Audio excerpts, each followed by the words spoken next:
Right, there we go. Okay. Hi, good morning everyone. Good morning and welcome. I hope everyone's okay. Hope you've had a lovely, lovely evening. Thank you, the Fat Norwegian. Thank you, basically Jesus. Thank you, Scare Nightly, Legetta, Derelict Dreams, and Volmada. Thank you, all of you, and welcome. Yes, this morning, I did take pictures, but I forgot to upload them onto OBS. This morning, I was taking a walk with Lulu in the pram, and I came around the corner, and I bumped into my neighbour. My neighbour this is the one through pure coincidence, is actually related to me by blood. So she's on like my grandfather's side, like my mum's cousin or something like that. I didn't know that when I bought this place, but anyway, we just had a chat, and we just chatted about some stuff, and I offered her some vegetables from my garden, because I've got loads of them. So I handed over some rainbow chard, which is a sort of leafy vegetable that's lovely in pastas. And while we were talking, it turns out that both of us have been frustrated by the squeaky sound of a fence at the base of the garden. So in the wind, there's like this sound that is continually coming from the fence. And I did a bit of investigation a few days ago, and it turns out that the reason it's squeaking is that there is a tree. I thought it was a plum tree, but I believe it's a bay leaf tree, or a bay tree. And what's happened is one of the leaves has grown in such a way, one of the branches, has grown in such a way that it's basically rubbing against the fence post like a violin string, I suppose. You know when you play a violin? What's the thing that you move back and forth over the string? That thing. So it's rather annoying. Anyway, so I was in conversation with her, and she did not know this because a bow. Thank you. As you can tell, I'm not an instrument person. So it's rubbing back and forth, and it's a nightmare, and it's really loud, especially at night when the wind picks up. It's like, ugh. Anyway, so it turns out it was annoying them as well, and they thought, because it was at the back of their garden and behind their shed, they thought that they would have to cut down the whole tree. But I was telling her, no, it's like a small branch that's about 6 or 7 inches. And so I said, do you want me to lean over with a saw and cut it? And so I did this morning. She gave me permission. I got the ladder, went up to the back of the garden, leaned over in such a way that they could never do, and started cutting this branch. And it just pinged off. And as it did, you could see so clearly that this branch had been rubbing back and forth against this fence post for so long that it had worn it down, so it was about half the thickness. Just over the years, I presume, it had just rubbed back and forth until the whole thing was... I wonder if it ever heated up. I'm not sure if that's even possible, but the friction of these two pieces of wood. Anyway, so with the branch in hand, I put a little note on it saying, here's the culprit, and then I left it on her doorstep. Technically, legally, I have to. In the United Kingdom, you can cut down clippings. So if there's a tree or vegetation that is overhanging your property, you are legally allowed to cut it down, but you have to offer the trimmings back to the owner. So, I suppose offer is what's legally on the table. But, I put this is the culprit, and left it on her doorstep, along with some ruby chard and a jar of pickles. Yeah, as a sort of neighbourly thing. And now, oh my god, it's quiet. There's no longer this annoying squeaking coming from the garden. Yeah, maybe that's the reason the old lady sold the property. Fucking squeaking! Yeah, so anyway, that was my morning project, to try and make the fucking garden shut the fuck up with that annoying squeaking. Why is the air boiling, says Elios. Well, I'm in the south of England right now. It's not too bad. It's warm, but there's a nice breeze that's coming in that's keeping it cool.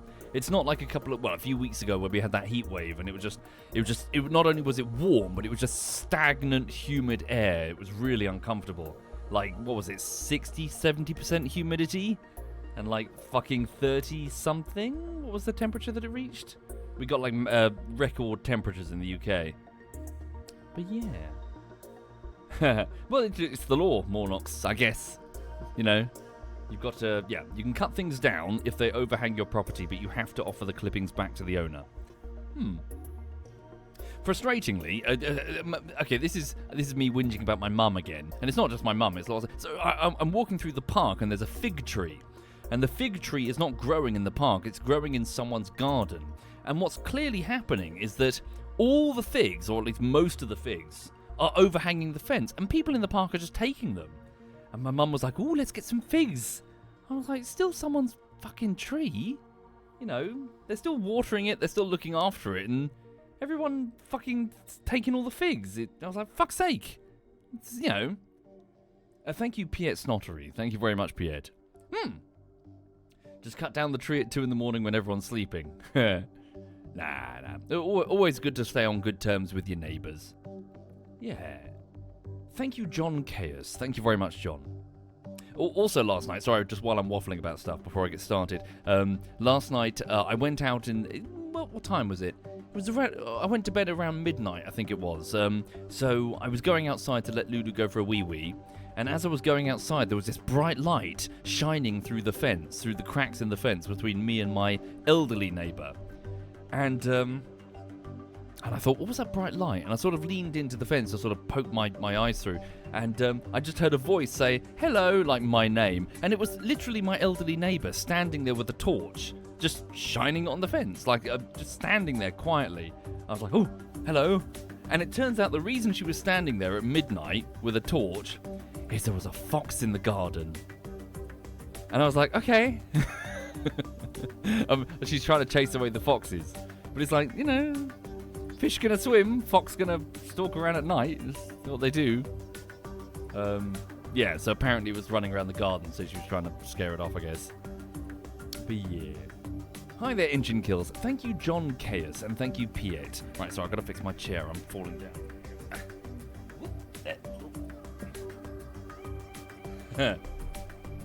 Well, Pete, I did go to a barbecue some years ago, and most of the people there didn't know my name. This wasn't my friends. This was a local barbecue.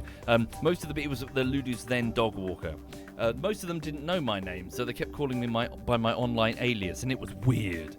It's so weird, like in real life with middle-aged people going like, "Oh, hi, Soviet." I'm like, "Oh, that's weird. Strange." Right, hang on a second. Okay, so game-wise this morning, a quick update then. So bullshittery-wise, there are 2 polls which are currently up. One is on Patreon, and one is in the Discord group below for the Twitch subscribers. The poll has 5 options on it. I'll combine the 2 polls, you see. It's the same poll, just in 2 places. I'll combine the 2 numbers. It's deciding what the next video will be. So if you have not voted, please go and vote immediately. There is a winner, well, not a winner, but there is one leader, but it's not a commanding lead necessarily. So please go and vote, and I will edit to your pleasure, or do my best to edit to your pleasure. Yeah, so that's what's going on. So I will get on with the bullshittery. I will begin the bullshittery editing soon. But first I need to know what you would like of me. So, yeah. Thank you, Warrior. And thank you, John. And thank you, Piet. Right. Okay. So, 1 second. So in Kerbal Space Program, what's currently happening is we are performing operations around the gas giant of Jool, which is Jupiter. I have moved, successfully, 2 vehicles, so the shuttlecock planes, and also the penis station, around the moon of Lathe. What's that? Satellite mission, I believe. Yes, so we need to send them more fuel. Additionally, we need to get the samples back to Kerbin. So we need to go and either transmit them or more likely send them back to Kerbin. So that's something that we need to do. Right. Technically, yes, Erathon, but most people aren't, so it shouldn't be too much of a problem, I hope. Yeah, but just be sensible. Right. Okay, so I have 2 potential... Well, firstly, send more fuel, which is easy. I'm also wondering if it might be a good idea to... So I was trying to do local, as in-system, fuel generation on Val, but I was sending amounts that were simply too small up into orbit. Tiny little daisies. I wonder if it's like a small tanker. I wonder if it's worth trying to scale things up a bit. I mean, we've got a lot of cash now, or at least a lot of tech. Maybe we can make some massive fuel tanks. And never mind the rolling along thing. Maybe just like fucking vertical land up and down. I don't know. Maybe we should start testing on Minmus, a bit closer to home. Okay. First things first, let's get the CUM from the penis station, bring it down, pick up the samples, and send the samples back to Kerbin. That's something we can definitely achieve. Alright.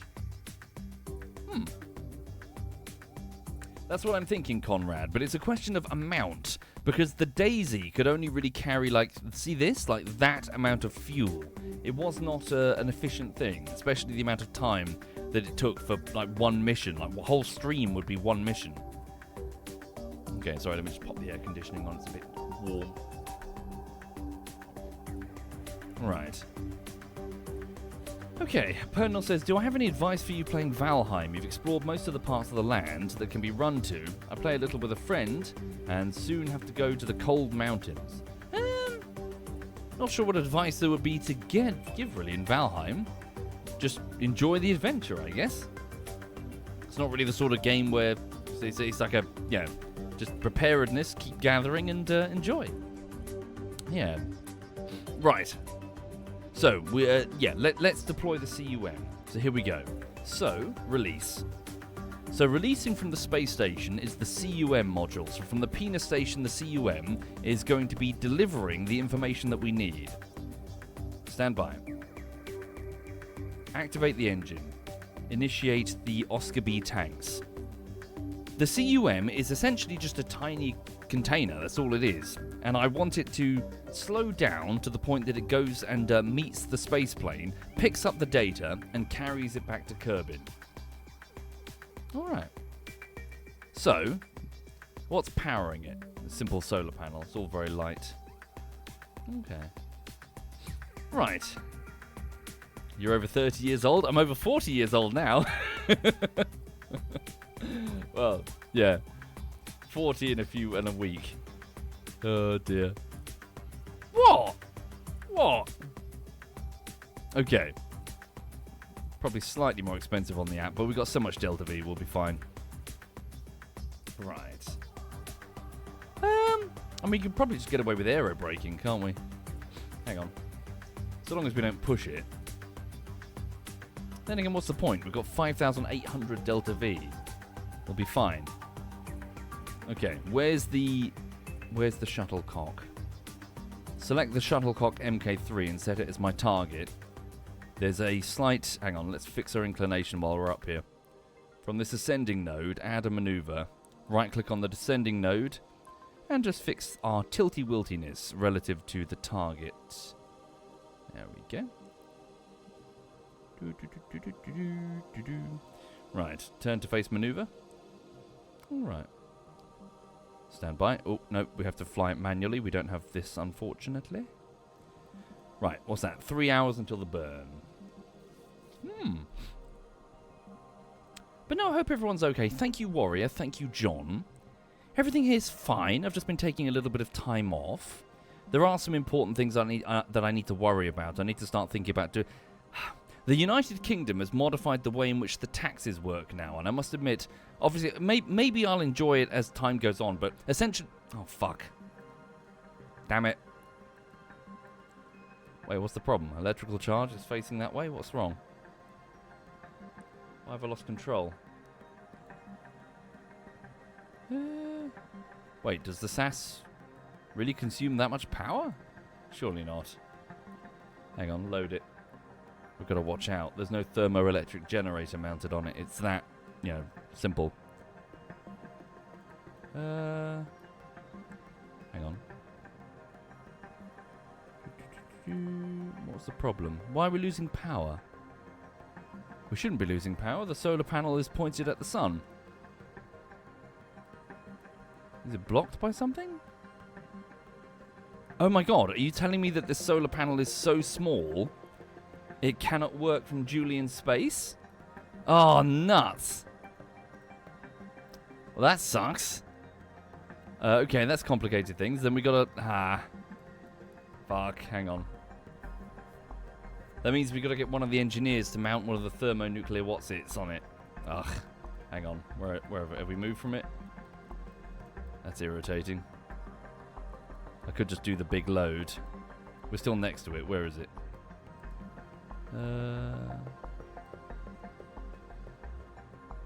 Where is it? We're literally next to it. Where's the penis station? Fuck's sake. Select the penis station. Oh, there you are. Can I select you as a target? There we go. Target the penis station. Let me just fly back for a tiny, tiny bit. Right, hang on.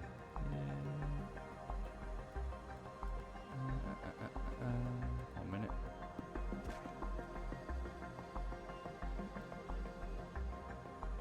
Tiny, tiny puff puff.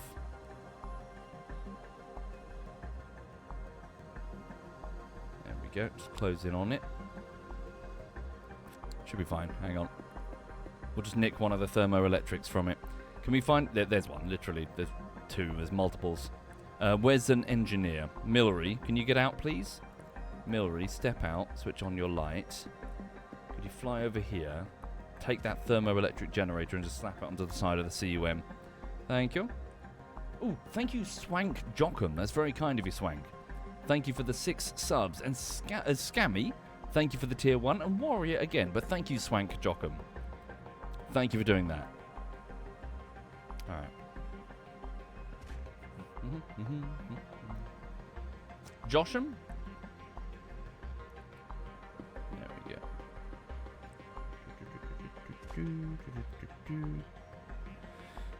There we go. Trouble is we have no RCS of any kind. There goes our engineer.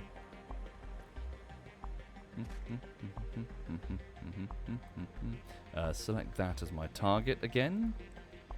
Target the penis station. Other way. Whoop. Right, so if you could please just fly a little bit closer. What the hell are we doing?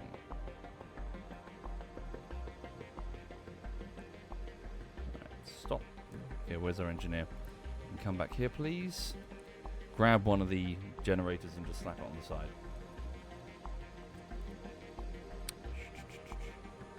Hover there, please. Right, could we just gently float on in straight towards the grapple?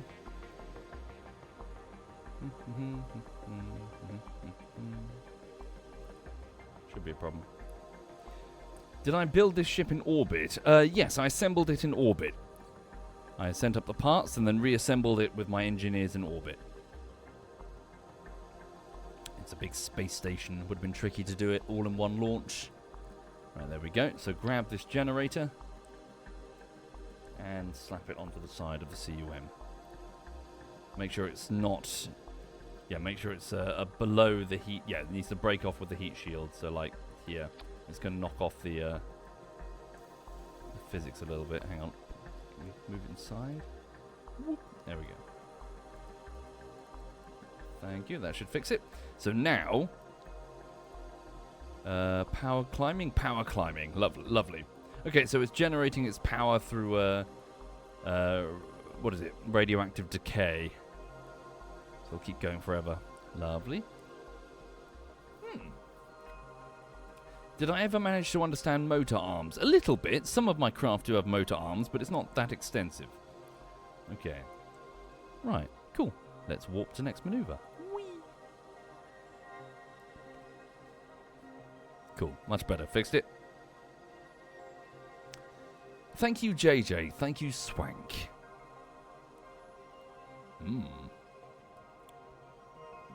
Right. Turn to face next maneuver. So we're just going to match the inclination of our target. Where's Lathe? There it is. Our target is down there, but we're off slightly by like a couple of degrees. So we're just going to fix that. Wait, burn time 1 minute. For real? Okay. This is the CUM. Oh, wait, increase the thrust limit. There we go. Burn time 9 seconds. What's the goal of the mission, Swank? So right now, this is a simple capsule that's going to be delivering samples back to Kerbin. So I just need to bring it down low enough to meet with the ship that's grabbed those samples, which is in relatively low, well, very low, Lathe orbit. So here we go. Whee. Da. Where are we? We're good. Okay. And maneuver confirmed. Right, so let's select the shuttlecock as our target. Inclination difference is 0.1 degrees. Perfect. Is this for a contract or a personal mission? Well, I believe this one... did we have a contract? Hang on, let's have a look. Science data from Moho, from Pol, Flag. Damn, we forgot to get a nice chunk from Val. That'll be something we have to do. No, this one's just science. And all of the science becomes cash once it's delivered now, so... Yeah, science and, well, because we've never retrieved any sort of sample from Lathe before. Right. So, from the Perry, add maneuvering node, reduce, go down to meet them. How much will that cost me? 364 Delta V. How do I plan on getting back? By flying.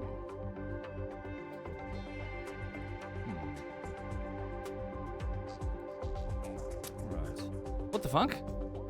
We've dropped to 1,700 Delta V. Why? Can't be the weight of the thing, was it? Was it the weight of the thing? The weight of this thing? Is it too heavy?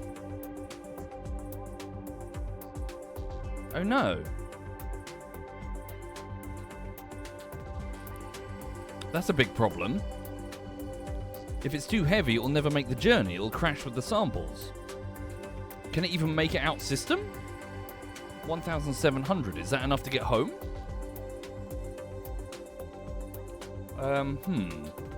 So hang on. Getting home is a... So, retrograde burn from the Jool system. Right. Retrograde burn from the Joolian system. Falling down. Okay. What happens if we got some sort of assist from Eve? Might help us. Hang on. Well, I've done a big save, but we can't afford to lose the samples. Okay. Let's see how close we can get it down to Kerbin. Right. Shit. Right. Now that is a problem. Okay, node in 40 seconds. 2-minute burn time. This doesn't feel right to me. That long a burn time? Eve is further than Kerbin. Duna would make more sense. Yeah. Okay. I don't know. Initiate burn. We're on the Perry. I didn't know that we were going to lose that much Delta V. That's nuts. Alright. That's what I'm thinking, Pyro. Yeah.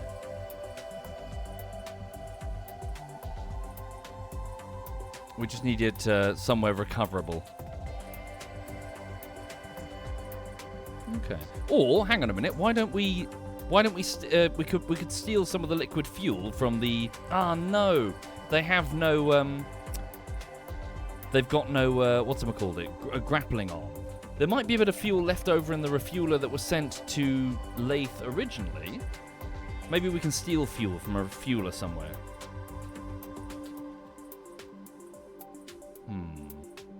Or maybe just go back up again. Go back up again and meet the what's-it. Okay, might be a bit of a bodge, yeah. Yeah, we're gonna have to improvise a bit.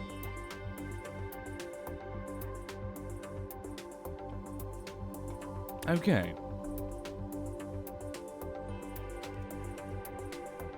Yeah, I hope everyone's well this morning. What's the dog doing? She's flopped. Whoop. Flop dog. Yeah, she's happy. Need to give her another pill in a minute.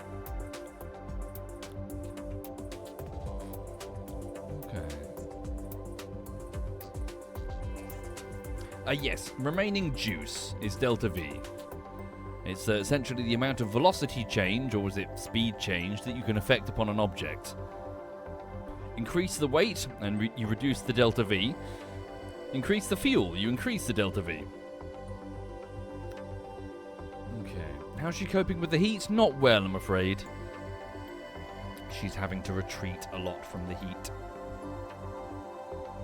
Okay, that's our current course. Maybe we should do a few aero brakes then. Yeah, okay, let's do a few aero brakes. So fall in, let us not burn up, but coast across the atmosphere. It's going to have to be a very light... Hang on. Yeah, falling at this speed, we need to be a bit cautious. So get ready. Let's say 48. 49, 48. Let's say 48 kilometers high. There we go. No lower than that. Confirm maneuver. Fall on in. Here we go. Warp to next maneuver.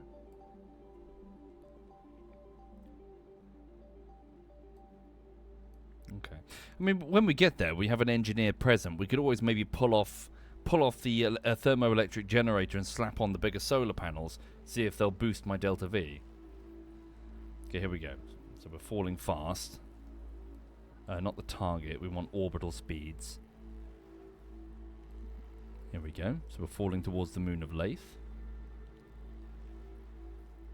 We're about to touch the atmosphere. 8 kilometers and falling. Yeah, we're moving damn quickly, aren't we? Okay. Turn this way. Turn sideways, please. Like that. Maximize the drag, but don't present anything fragile. Hopefully we won't explode. Watch out for that comm unit. Here we go. We're about to touch the atmosphere. Now? Right. You'll watch us heat up dramatically. Okay, we're in the atmosphere. Moving very quickly. There we go. Hopefully we don't explode. Nothing blow up, please. Right, so it's 9 seconds until we hit the peri, the lowest point. Our apoapsis on the other side is falling quickly due to the drag. Alright.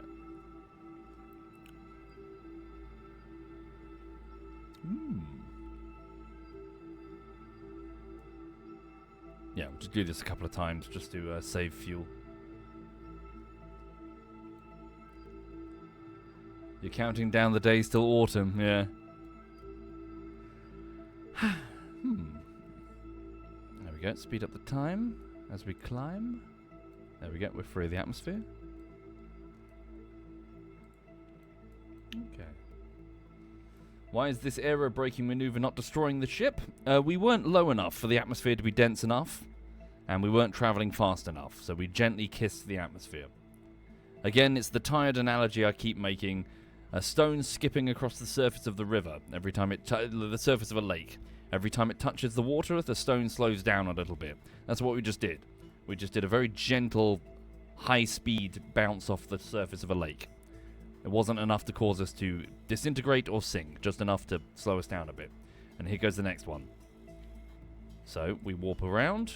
Here we go. We fly up into the air and fall back into the lake again.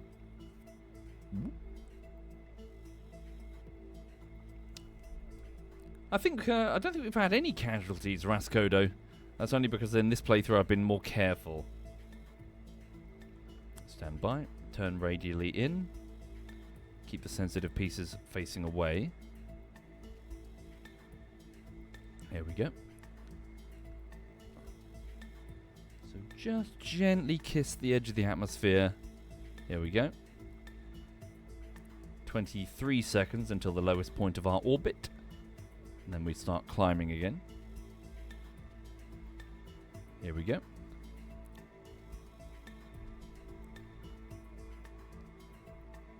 Thank you, JJ. Yeah, so over here I'm quite relaxed, to be honest. Yeah. Had a weird dream last night. I dreamt that I was writing a plot for Doctor Who. I haven't watched Doctor Who in years. And I was upset because my plot was rejected by the BBC board of whatever. Like my pitch for a Doctor Who episode. Thank you, Kipia. Thank you very much, Kipia. And for some reason, one of the people on the board was Rick Mail. I was like, wait, aren't you dead? The brain is weird.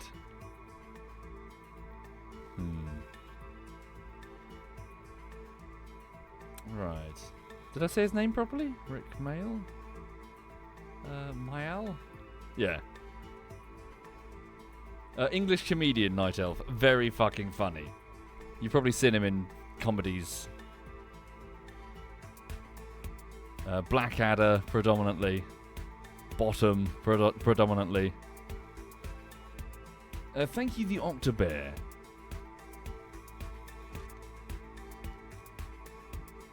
There was this famous fan letter where it's basically like the fan sent Rick Mail a letter, and then he got back. Essentially, it was a long screed of like insults and like "fuck you, you fucking." But it was just like a whole page of you fucking mouth breathing, dick sucking. But it was all just stroke out. It was all crossed out. The whole letter was crossed out, and at the very bottom it was just "Thank you very much for your fan mail. Very appreciated, Rick."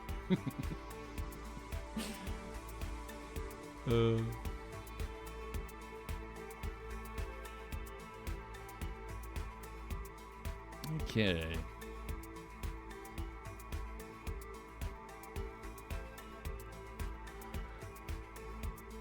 Right, turn radially in. Oh look, is that our shuttlecock MK1 stood down, 12 kilometers away.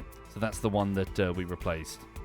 We're about to have an intersect with it by the looks of things. We're not even targeting it. Oh, well. Will it be even accidentally close enough for me to... Nah. Close, though. Yes, Flash from Blackadder. That's the guy. Comedian. Right.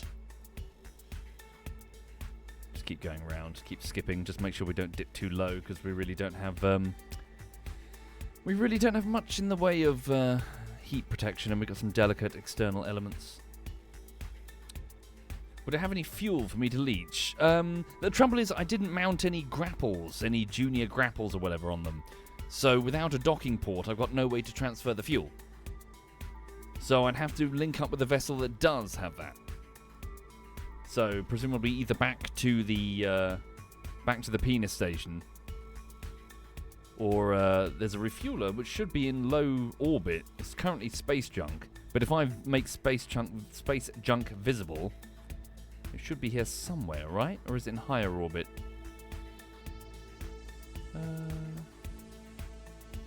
Where was it? It was somewhere. There it is. Okay, no, damn. It's in a pretty awkward orbit. A dual refueler. Might be easier to go up to the... Well, we'll see. We'll see. We don't need a huge amount of fuel. It's only a teeny-weeny tank. Eddie, we're trying to meet a space plane. So that we can pick up its samples and carry them back to Kerbin.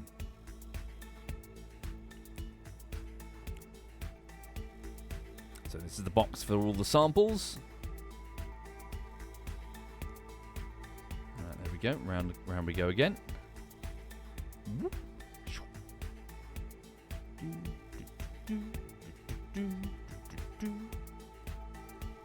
Right, there we go. Touch the atmosphere.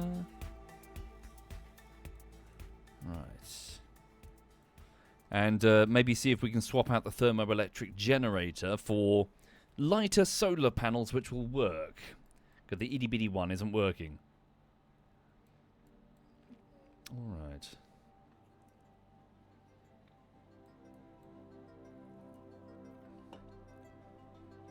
Are all of the planets of our solar system in this game? No, Lord of Rawn. It doesn't really work like that. There's the Kerbin, the Earth, there's the Moon, but also there's one additional moon, a smaller, lighter one called Minmus. Duna, so Mars is there. Instead of two moons, like in real life, with Deimos and Phoebos, it only has the one, Ike, a weird little rocky bastard. Venus, Eve, is present with one moon, Gilly. Venus in real life has no moon. Mercury's equivalent, Moho, is there, acting in a similar fashion. There's only one very large gas giant. There isn't Saturn and Jupiter, there's just Jool. I think it also has... Well, Jupiter... Hang on. Jupiter has 4 moons. The Galilean moons. 1, 2, 3. My brain. 1, 2, 3, 4, 5. So there's one extra moon here. Well, Jupiter has a shit ton of moons, to be fair, but the main ones that we know about, there's 4 of them. So no Saturn, and further out, there's just Eeloo, which is equivalent to Pluto. There is no Neptune and Uranus. Oh, there is Ceres as well, to represent the asteroid belt, but no other major asteroids. Dwarf planets, really. So yeah, it's not a one-to-one, but it's just like a simulated mixture. Right, quick save again. I was looking at the stars last night. I should have got my telescope out. I really want to do some more stargazing. For those not familiar, I own a telescope. There's a highlight below this channel where I humorously unveil it to my clanmates on the camera. It's a relatively inexpensive Dobsonian telescope, which is just a way of saying it's a big bucket with a mirror in it. It doesn't have big fancy lenses. Therefore, it's cheaper to make, and it doesn't have any sort of tracking. Maybe I'll upgrade to a fancier telescope if I maintain the hobby in the years, but, well, fucking, yeah, what is it? Telescopes will quickly soak up your budget. How's the light pollution in the spot that I go stargazing? Not good, Kiranov, that's the trouble. I must admit, I'm having trouble finding locations to stargaze in the south of England. Without having to drive either too far or go to a location which is notorious for dogging. We've got a bit of a problem in the south of England, or Brighton specifically. For those who don't know what I just said, public sex. There are numerous car parks and stuff which are a little bit notorious after dark. Good for stargazing, but also for other activities. I did take my telescope up there one time thinking, oh, how bad could it be? It's kind of creepy. It was real fucking creepy. Just a bunch of men sitting around in their cars, and I was like, ugh.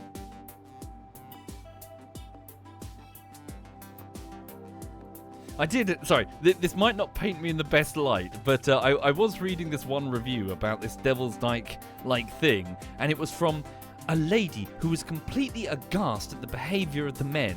And I thought, yeah, it's pretty creepy. Like, as in, clearly she blundered into it.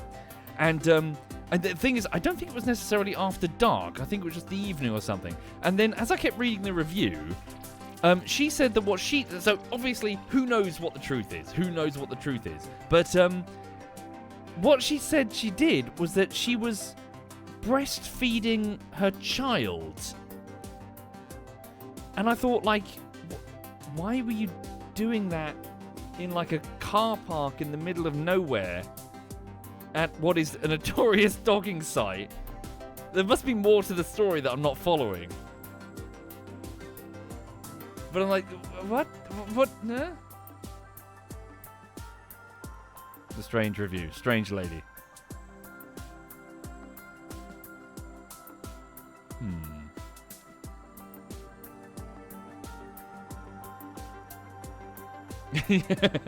A child was 39.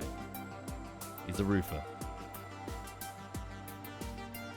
Thank you, Not Dims. Thank you very much, Not Dims.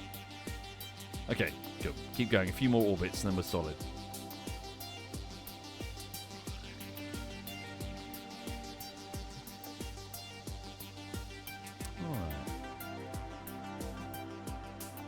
Alright. Oh yeah, how did that go, Piet Snottery? Yes, well, I hope everyone had fun with the football thing. I did not watch a single minute of the football. I can't stand football. I loathe football. But I hope everyone had lots of fun. Alright. So when is the big final thing? And I guess it's Argentina versus Spain, yes? That must be fun for them both. Don't they fucking hate each other? Hang on.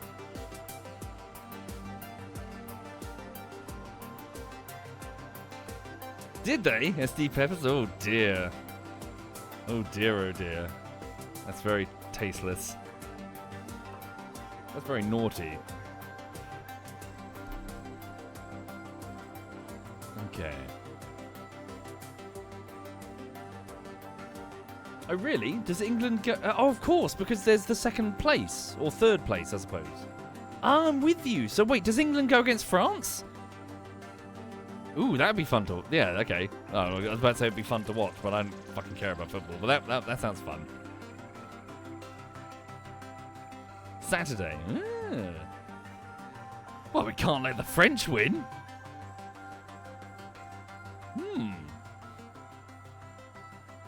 Okay, maybe quick save in case we go a bit too low.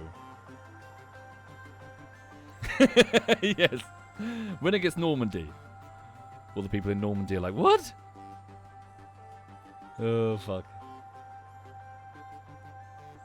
No one cares about third place. It's better than fourth place.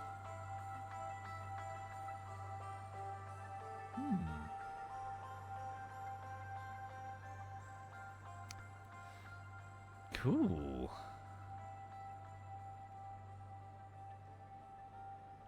Okay. So we're nearly there.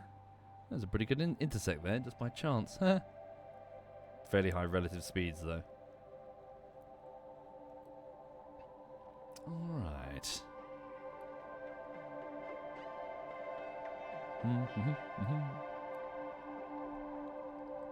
Alright. Engine Kill says, I loathe football too, but now I just see it as spectacle and propaganda. Yeah, it's just fucking sports. Just fucking, I don't give a shit. It doesn't even live in my head. Alright. Oh, really, Garfield? Alright. Here we go. That's our target. That's where we're going. The shuttlecock. We're going to have a very close intersect soon. Alright.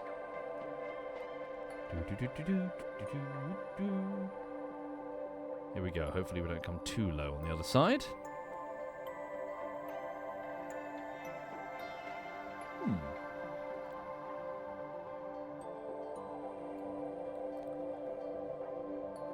Right.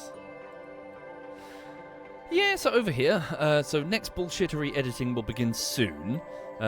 So the opening parts of a bullshittery edit depend wholly on whether or not I've done the project before.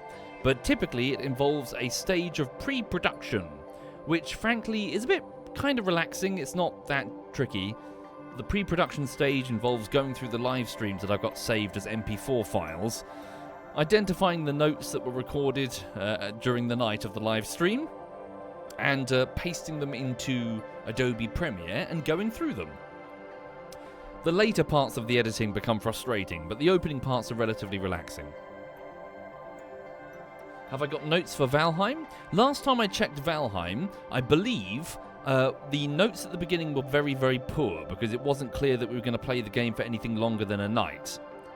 But over time, they got better and better. So I think what I'll need to do, if it ends up winning the poll... I haven't checked the poll. No, I did check the poll. It was in the lead slightly. What I'd have to do is to go through the first, I think, 3 or 4 streams manually, and then the notes get better, so I can just go, you know, crack on. Rising Storm is a different story, though. Rising Storm Vietnam has a very substantial master with lots of well-annotated notes already completed in pre-production. Thank you, Siggy Kid.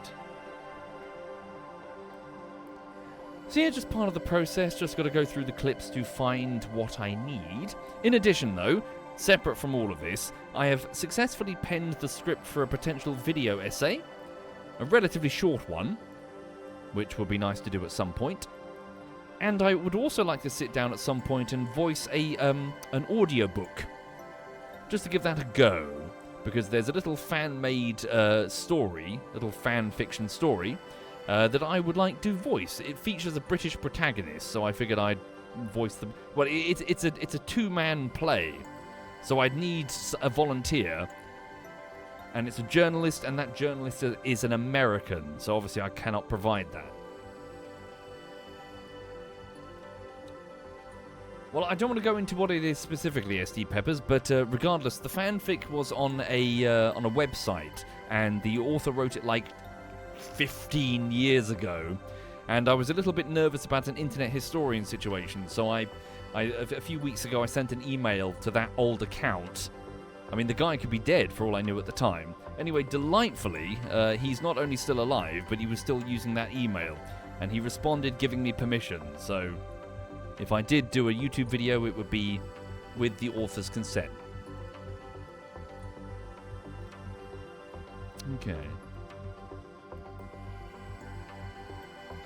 Cool. Okay then, so we have an intersect. What sort of separation? 88.5, 30 kilometer separation. Let's go to the app. Just go a little bit faster at the app. There we go. Right, warp to next maneuver. Point prograde. Sia Pong, famously, so one of the videos had a serious incident of plagiarism where the internet historian used an article as the basis for a script on a video called Man in Cave and took a significant amount of criticism for it without crediting. It was part of a big expose that occurred by the YouTuber H-Bomber Guy, which is a rather fascinating... It wasn't just about that YouTuber. He did like a whole bunch of... like a big expose on YouTubers that were just lazily copying other people. One lady was just literally reading Wikipedia. Or watching Netflix documentaries and just regurgitating them wholesale. But the biggest one, there's no point me reciting the H-Bomber Guy video. It becomes meta.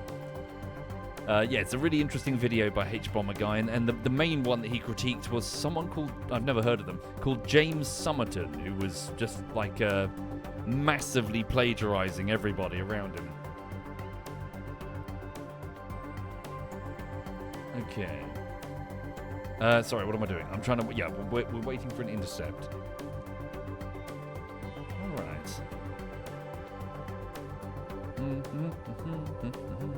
Okay, so let's intersect. Here we go, we're going around. So we're waiting until those arrows are on top of each other, and then we'll match the speed.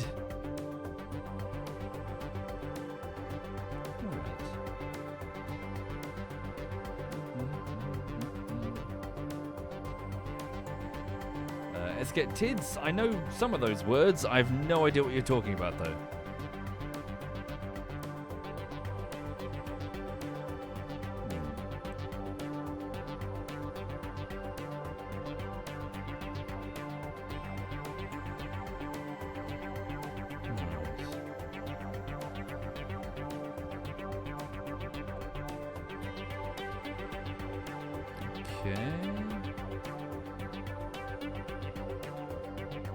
Come on, give me an intersect.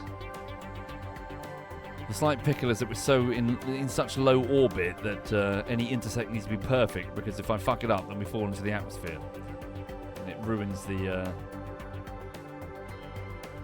Alright. Wait, yes, no, yes. Hang on, nope, one more. Go around one. Intersect 2 gives me a separation of 76 kilometers. Is still quite far. Is there one more intersect after that, please? Intersect 2. Come on, keep going around. There we go. Rats. Just keep going. Hello? Nope. Just be patient. La di da di da da da da da da da da da.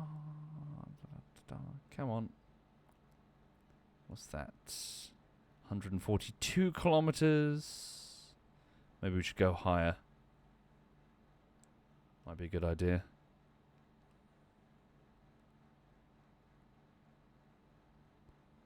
Keep going, keep going, keep going. Yeah, I definitely think there's some basic elements of the intersect that I'm missing. As in the concept of intersects. Like I keep falling into a trap of something that I'm not aware of. You would have thought we'd have an intersect by now. There we go. Intersect. It's the next one round, isn't it? Save it there. Right, Yeah, next one round. Whee. Okay, here we go. Lovely. 5.6 kilometer intersect right here. So warp here. Right. Lovely jubbly. Get those engines warmed up. Get ready. Unfortunately, there's not going to be a docking.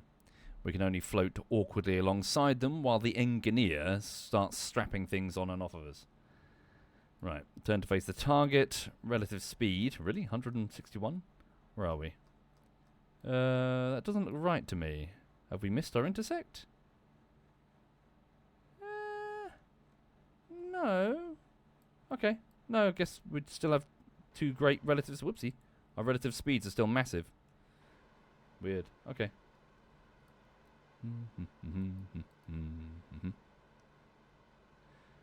What about Boneworks? Do I have a plan? Do I have plans to make a video about it? Maybe a few years ago I did, but too much time has probably passed now, I'm afraid. Alright.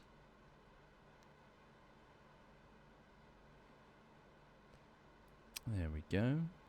1 second, just going to get some music back. Alright. Yeah, this one.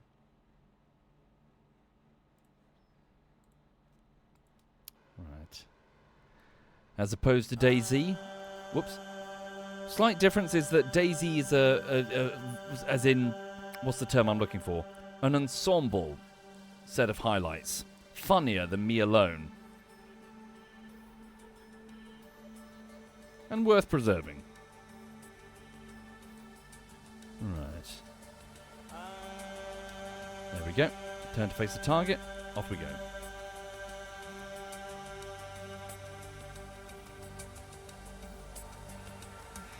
Stand by. We're on a decaying orbit.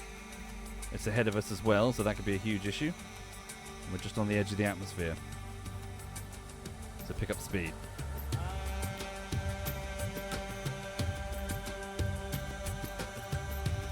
Right. Is that music a bit too loud? I think it is, isn't it?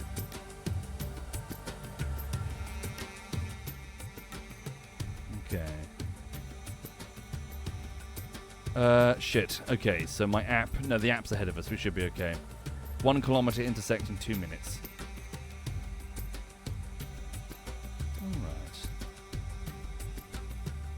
No, it does sound Homeworld now that you mention it.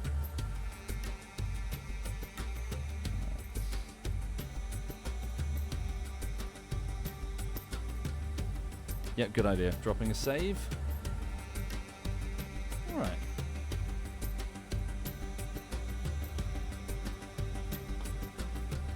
So I suppose, folks, for those who are not familiar, you're about to see a demonstration of Delta V in action, for I'm about to try and remove this thermoelectric generator. By taking the weight away and trying to replace it with a solar panel system that will work in the Joolian system, maybe, we might see what happens to Delta V when you have the same amount of fuel, but the weight is modified. Hopefully, you should see this Delta V, 1222, climb dramatically with the loss of weight. Okay, closing in.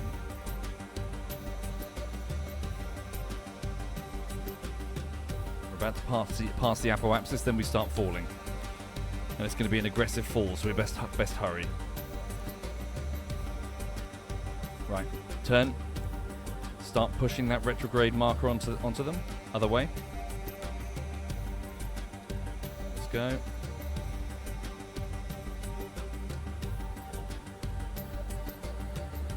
Hard burn, hard burn.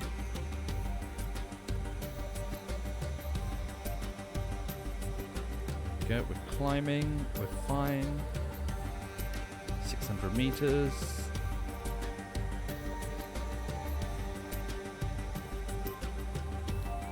We're still falling into the atmosphere until we correct our course. Okay, there's the space plane. Dog. Okay, so engineers aboard the space plane. You're going to have to match speed to the target, probably, because we don't have... Why is the orbit so low, Enos? Well, we only just took off with the space plane, so it's not supposed to be its holding orbit. fuck, shit, fuck, shit, fuck, shit, fuck, shit, fuck. Stop. Stop, shit, stop, shit, stop. Stop.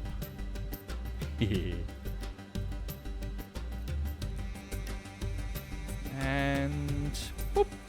There we go. Very good. So, engineer, Bill. So, Valentina. So, quick save it there. It's arrived. Valentina, please EVA. Step out of the way. The pilot, Valentina. Oh, fuck. We didn't grab the damn ladders. Alright, never mind. You're just going to have to float for a second. That's annoying. Right. Bill, EVA. You're going to have to transfer from the passenger. Hang on. Transfer. Right. Transfer, EVA. Should be right. You float there. Valentina, just to simplify thing. No, you won't go anywhere. You'll be fine. Okay, here we go. So, upon this probe, we've quick saved it. Can you reach inside and grab the thermoelectric generator? Not the Oscar B.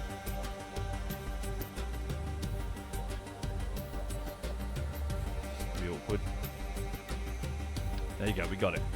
Drag that and mount it aboard the plane. Somewhere obvious so I know that I need to fuck with it later. Then, how far can you reach? Where are those solars? They're mounted this way. Get a bit closer. Okay, can you give it both of our spare solars? Move them up here. Right. And then when we get to the daylight side, we're going to test it. Right, mount that there. Mount that here. Shit. Come back. Come back. Come back. Take that off. Right, stop. Float back. Wait. Switch over. SAS turn towards target. Gently. Little puff, puff, puff. Tiny amount. Come back to target.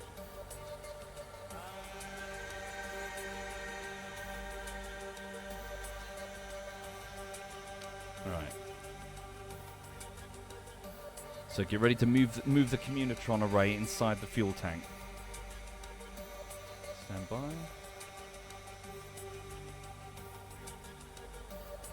If we can.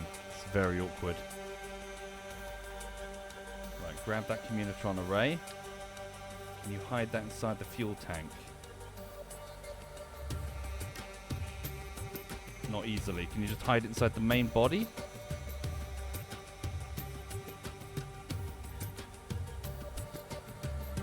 Yes, you can. Right, then take that. So awkward without docking. It'll have to do. Right, I think we're solid. Okay. Unfortunately, we've only just gone onto the night side, haven't we? Okay, so thermoelectric generator removed. Solar panels installed. Right, hover there. Where's Valentina? Is she safe? She's fine. Let's come back. We're 8 kilometers above the atmosphere, so we're fucking close. Very close. Okay. Okay, so 1,220 delta V. Darn. So removing the big generator didn't dramatically change the delta V calculations. Okay.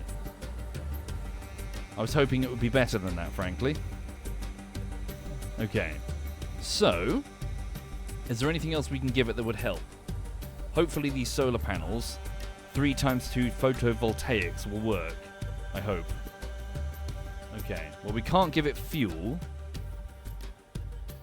So, Bill, please get back aboard and get aboard the passenger module. Hang on. Get ready to transfer the science. There we go. So get aboard, please. Transfer crew. Transfer back to the passenger module. Then from here, transfer crew. Bob, the scientist. And then Bob, please step out. EVA. Right. Then bring the pod as close as possible. But I can just float here for a minute. It's fine. Alright. Oh, really, Panther? Then why did we go from 5,000 Delta V down to like 2,000? Okay, so Valentine, you just float there, stuck in the thing. That's fine. Right. So, reach into the compartment, Bob. Reach in and grab 28 sets of data. The samples, everything. All of the shit that we found. The soil samples from the surface of this moon. Everything. Reach over to the probe, the CUM. And we should, I hope, have the option to put it inside. I think. Review stored data. That's not good. Shit, I can't see the ability to put it inside.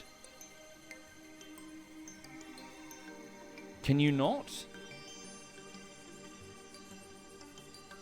He's got it. It's 28 stored data.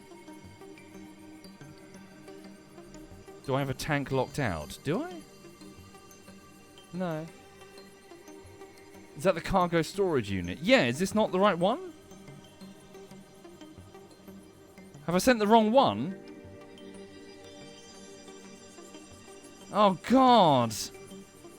Have I sent the wrong one? What am I trying to do? There's a data storage unit. Fuck! You're fucking with me.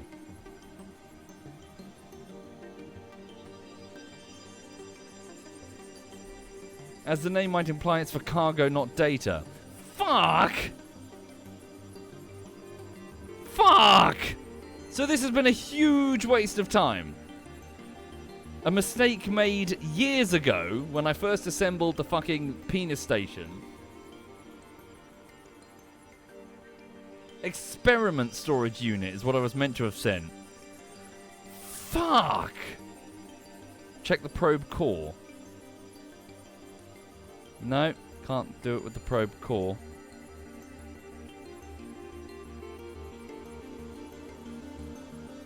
Oh! I mean, do we have anything? Can we engineer anything onto it that would do that? What do we have here? Is there anything I can strap onto it? Science Junior, inline clampatron, service bay. Oh.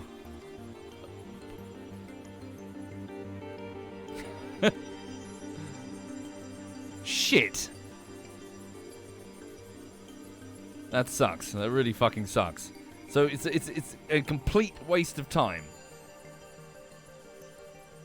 A complete and utter waste of time. The experiment module, not the cargo module. We're just going to have to keep them here until the next CUM comes along with the actual thing that I need. Oh, for fuck's sake. So this thing's fucking hopeless, so we might as well just fucking smash this into the lathe. Kerbin says experiment storage units cannot collect or store duplicate experiments. Yeah, it's all good. And Kerbin's with the cockpit. Yeah, but the cockpit is massive.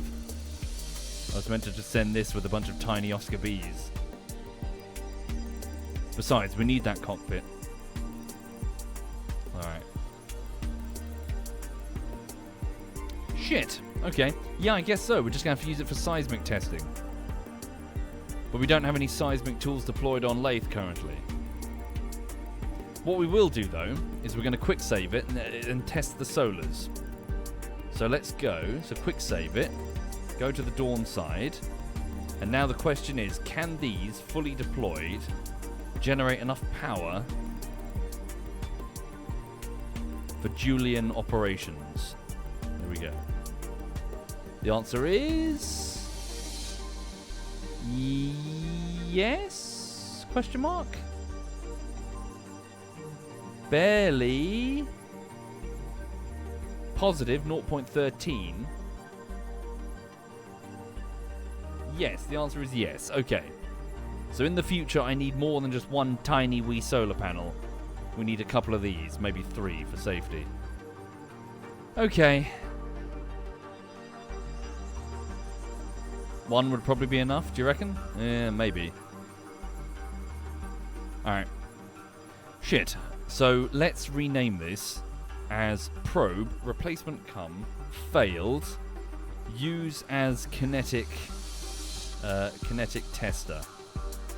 So once we get seismic testers down on the surface of Lathe, we'll shoot this thing down into the atmosphere like a missile and slam it into the ground for the sake of seismic monitoring. Shit. Okay. That's annoying. Okay, so that is a total waste of time. We need to send up a replacement CUM, which shouldn't be that difficult, frankly, if we're just designing nothing but a CUM.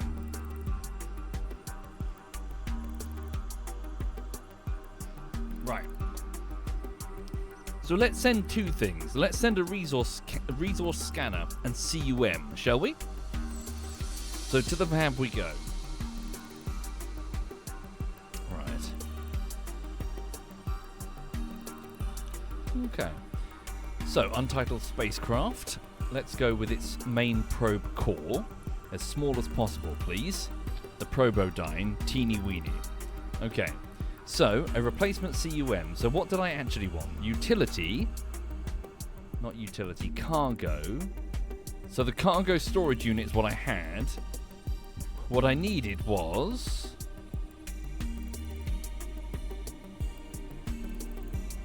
experiments. Oh, fuck off. Fuck off, game. The white one. I needed to have picked the same looking thing, but it fucking... Right, it's that one. That's what I should have sent. Nuts. Okay. Give it an inline reaction wheel. You don't have one. Give it a battery pack. You don't have one. There we go. And then give it 2 photovoltaic panels on either side. Give it a communications array. And bury it inside the thing. Hang on.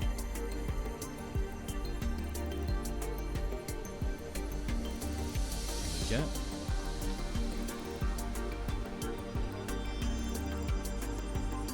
Then give it a single parachute for its deployment when it comes home, and then a heat shield. Where is it? Thermal. There we go. And that should be enough. Hang on. Move these to one side. Give it a decoupler first. Well, hang on, I put the heat shield here. Then give it a decoupler. Note the arrows is the direction of the decoupling, so do both. Okay. Thank you for saying so, newbie. Yeah, glad you liked it. Okay, fuel tanks. Once again, 2 Oscar Bs. Give me calculations for vacuum travel. Put the 2 solar panels on the tanks so they can be jettisoned, so they don't interfere with the heat shield. Is the heat shield big enough? Yeah, it should be fine. Alright. Dreamster says, still not as bad as me putting the docking port round the wrong way on the 3rd section of your enormous spaceship, causing you to rage quit out of despair. Yeah, that happens. Okay. Hibernation in warp, says Stealth. What, you mean the last CUM? Should it matter? Okay. Right, and then a teeny weeny engine. Ant engine. There we go. Can I give it a different thing? Beep. Beep, beep, beep, beep, beep. Right, so what have we got? So 1,200. Yeah, we can still use more, frankly. Yeah. Bigger than Oscars? What do you think? What's slightly bigger than an Oscar? Liquid fuel fuselage? Yeah, I could give it one of these. How much? What's the difference? 90 liquid fuel. These are 22 apiece. Give it a big chunky bugger. Is there a smooth, what's it? Too big. Too big.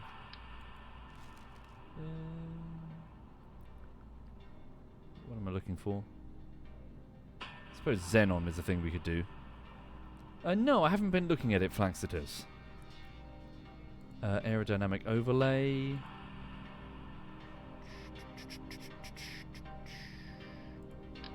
Circular intake, no. No, wait, sorry. I'm looking for structure.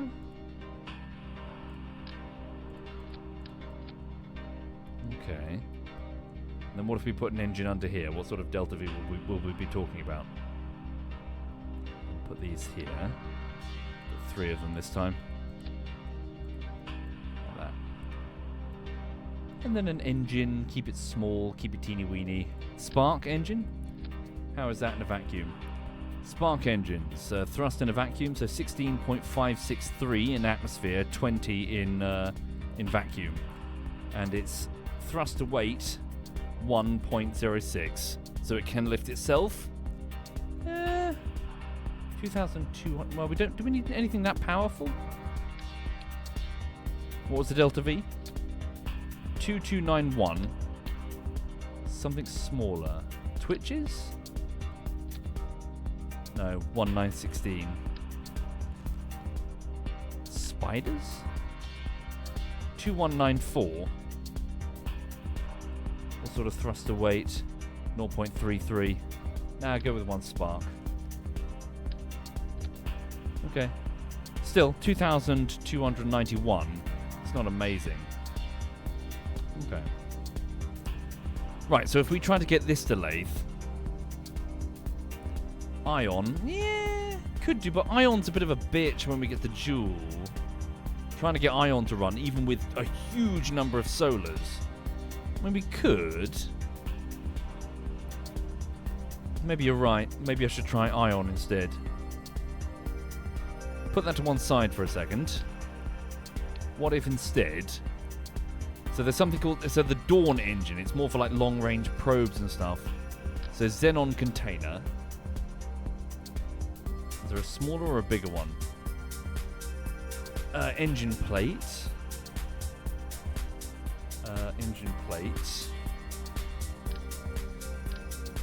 There. And then right-click the engine plate and say, give me quad engines, Dawn. Xenon-powered Dawn engines. What's its thruster weight? 0.38. We don't need that many. 2. Give me 2. The fewer we can have, the better, because they're very, very power hungry. 0.24. Yeah, 0.24. I mean, technically, we would go with 1. It'd just take a longer burn.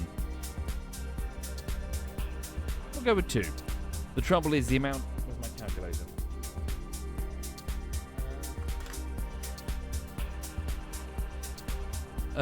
Don't forget to give it a thermoelectric generator. Thermoelectric generator. We'll mount it inside the, hide it in the middle.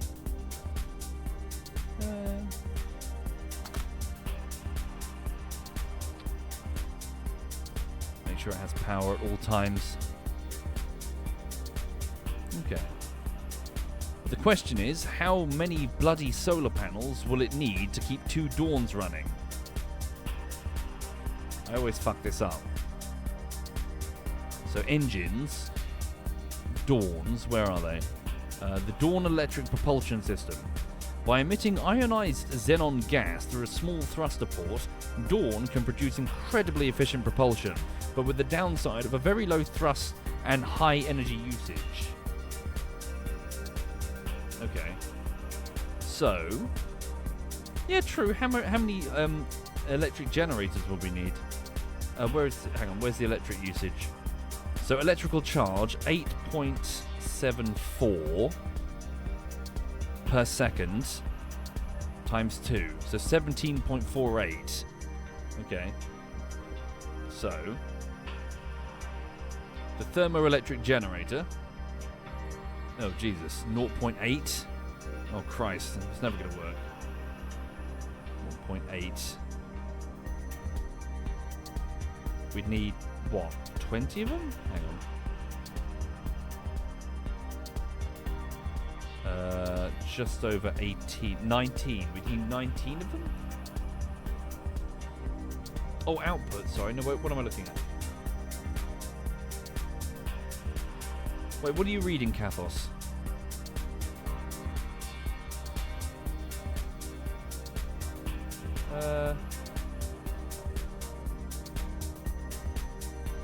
Yeah, what if we only used one ion engine?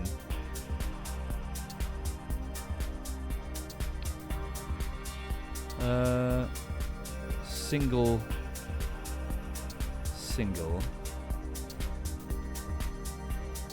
Right, thruster weight is 0.14. Okay.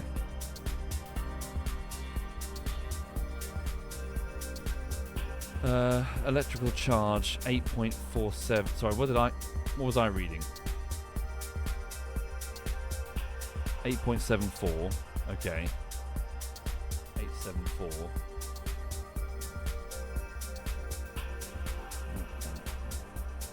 Fuck.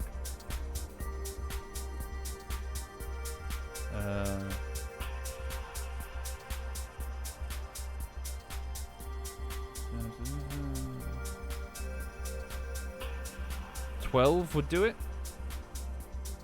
12 though. What sort of? Oh shit! 2 sets of these. Oh, it's gonna be too heavy. It's gonna be way too heavy.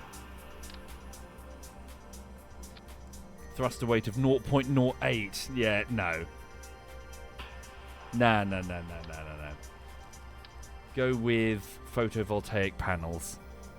Trouble is, how many will be needed? That's what I don't know for Joule.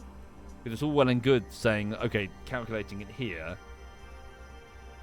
Split the difference between swank. Well, sorry, question. What do I deduct? What percentage do I deduct for Joule distance? Sorry, while you're figuring that out, can I just go for a wee? Hang on.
Hello! Sorry, I just popped to the loo.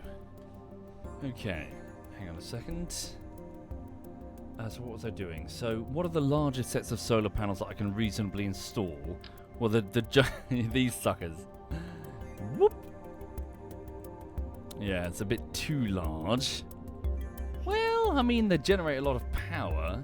How much per panel? So what was the single Dawn capable of? What was it again?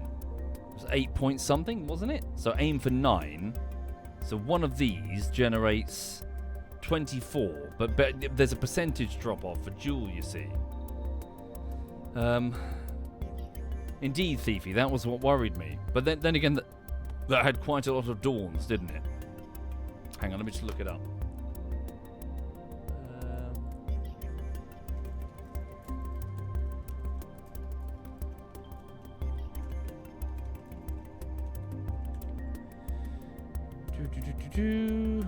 So at Joule, solar panels will suffer a massive efficiency drop-off, providing only 4 to 5% of their output. Yikes. Okay. That's pretty bad. 4 to 5% of the total output. Just use a Terrier engine. Ion sucks for Joule. Yeah, I'm tempted now, frankly. Looks so fug. We might just have to go with that.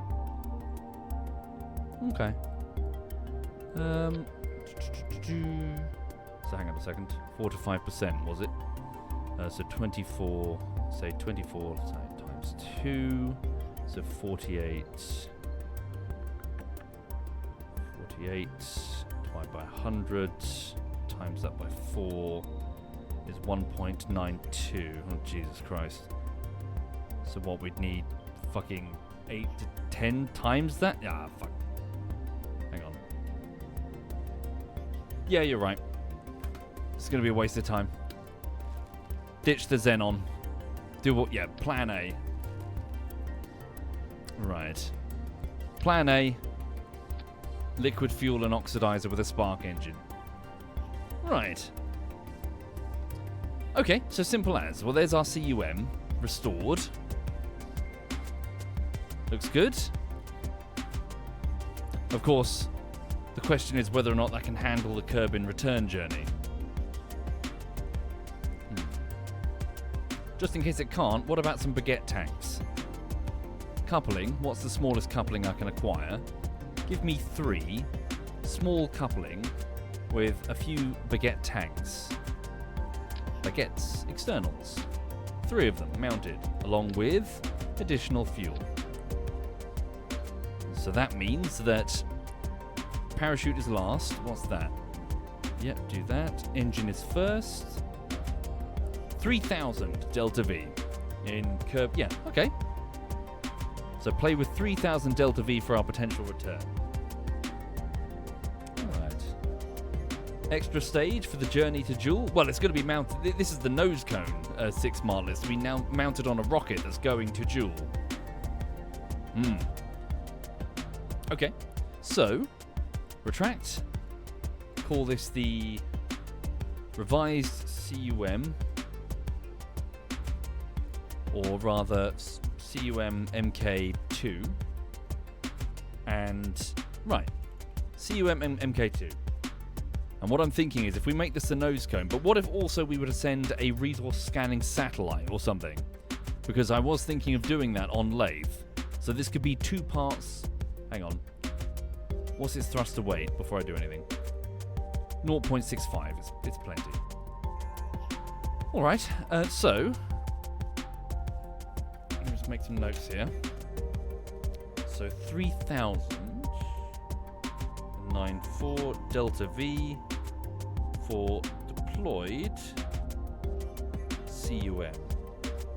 Okay. So, what if, in addition to this, we put a second satellite, which will disconnect around Lathe orbit? At least that's the intention. So, decoupler? Nope. Wait, are you not on an engine plate? Oh, I got rid of the engine plate. Please put you on an engine plate. A small engine plate with a short shroud, please. Mount the spark engine on it. And then I can conceal you and you look all sexy inside your shroud. So, go here to decouplers. For those joining the stream, welcome. I hope you're having a lovely day today. I haven't started the next bullshittery yet. It's being voted for. So on Discord, you can find a poll.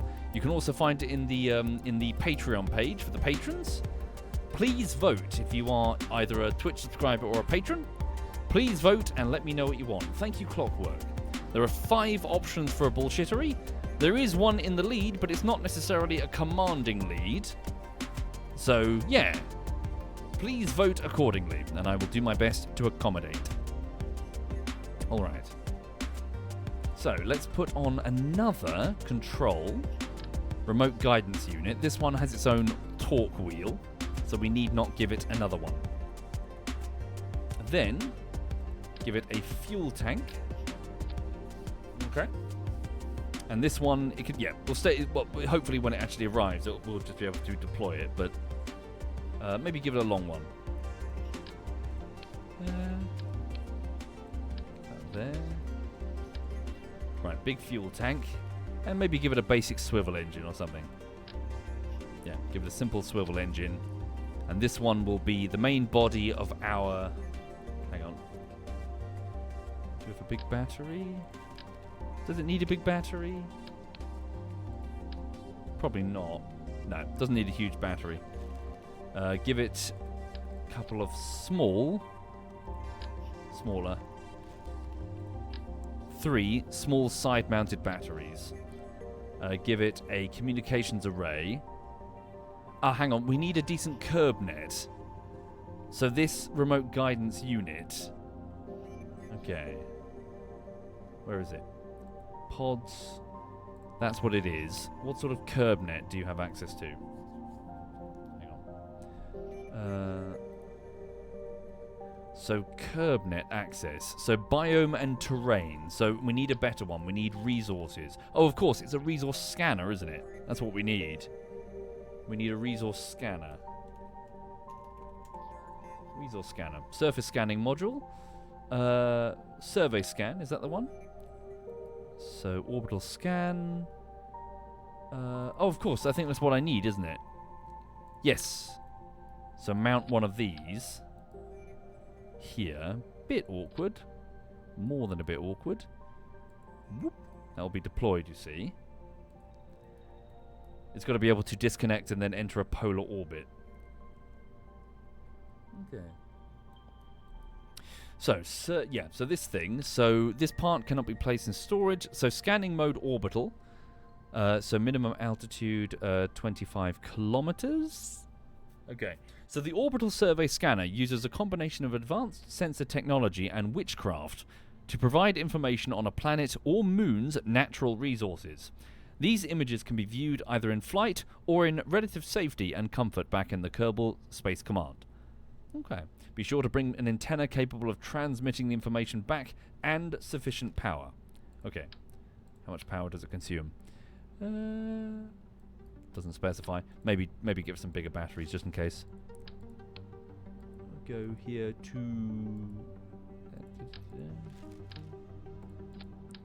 There we go. Okay. Cool. Lovely. Why is the survey scanner necessary? Yes.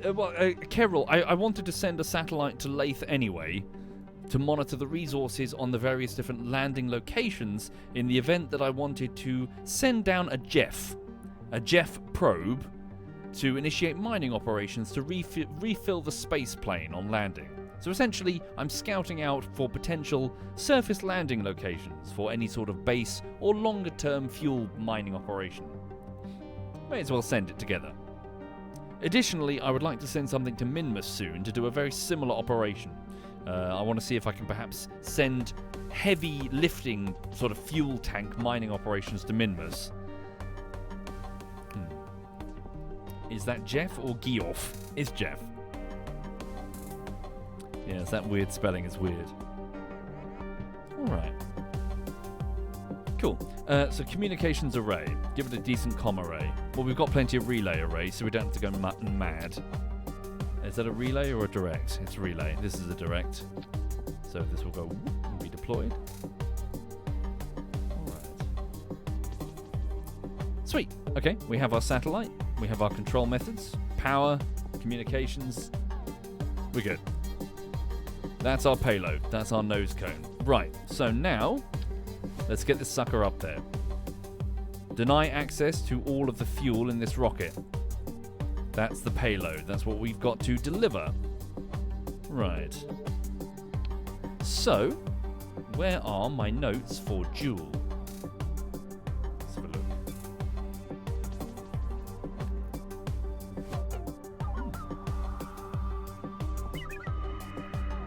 Oh yes, good shout, Min. We also need to put a thermoelectric generator on the satellite.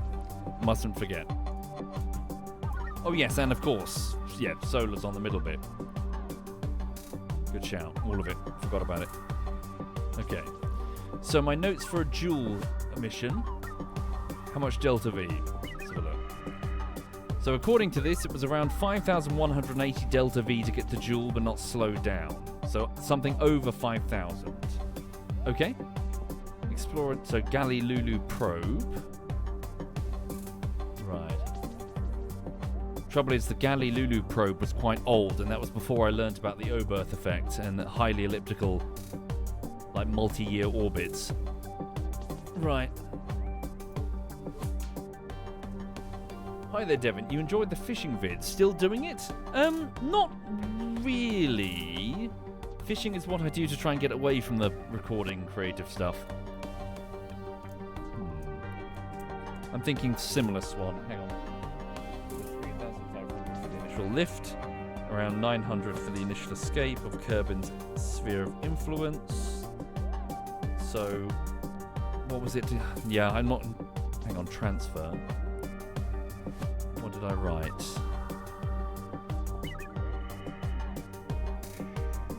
So 2,200 delta V minimum. Right. Joule transfer. And then I think the slowdown was what? Another 600 delta V?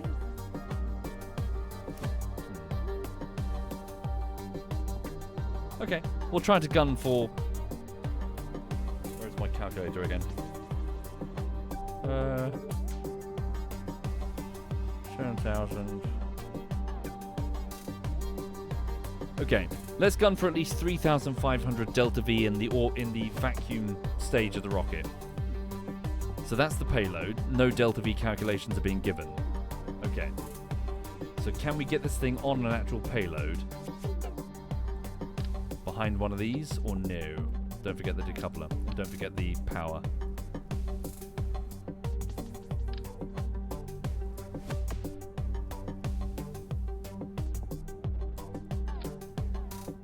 Mount those. Right. And then the thermoelectric generator. It's a private one.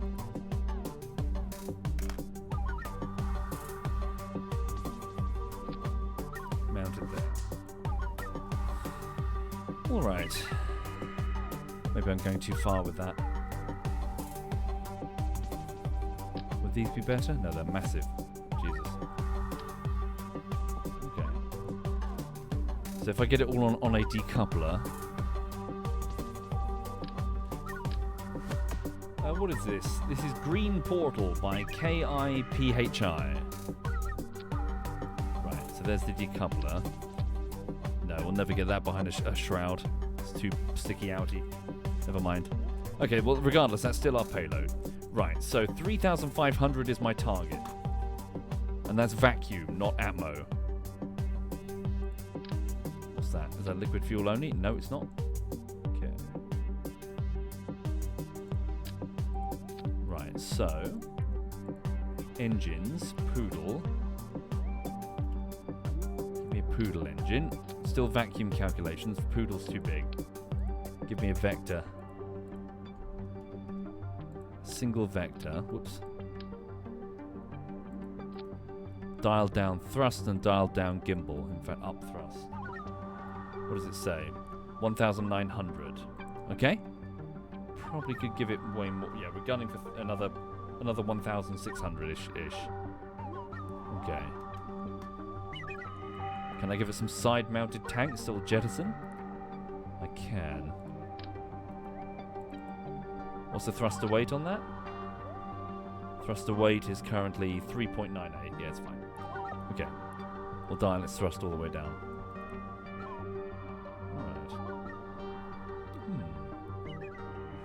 I didn't think so. Not sure, Kinky. Kingdom Come Deliverance, not so sure. I've seen Q play it, and I don't think it's my type of game. Right. Right.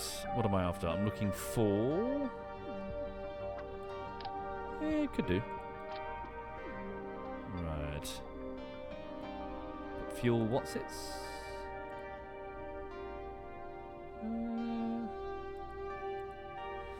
I don't know. I'm like an open world survival guy.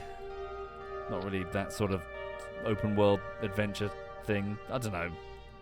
It's not grabbing me. Maybe I'm not saying it's bad. I keep mentioning this. Forgive me. It's like when you see something that doesn't grab you, and then you're challenged on a live stream. You should try this. What take could you have apart from I'm not so sure? Like you can't turn around and say, "Oh, it's bad for X, Y, Z," because you've never played it. You don't know. I have no idea. But I look at it and think, I'm not sure that's my thing. Yeah, exactly, Swan. It's just private preference. How much Delta V do we have? Hang on. Nope, those are going to break off immediately, so move that there. That's not right. What have I done? Okay, so 1,000. How much is that? 1121 plus 1946 equals 3,067. Not bad. Get another 500 and I think we're solid. And this is dialed down, isn't it? So I'll have plenty of thrust away. Yeah, just duplicate the process. No worries, Kinky. No worries. Yeah, it's weird. Like, as just the act of live streaming. Yeah, people ask for your opinions on things, but alas, one's opinions are always going to be surface level for some things. It feels like a bit of a trap, you know? Right. Where are they? Let's duplicate.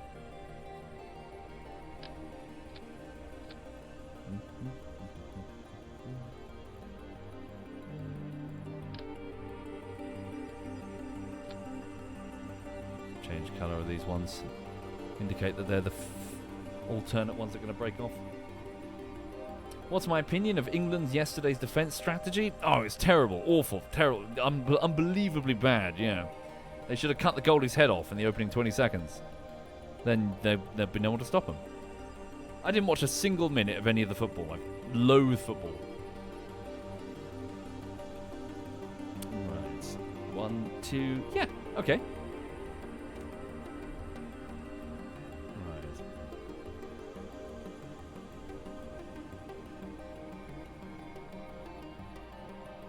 Cool. So 3,851 Delta V in vacuum.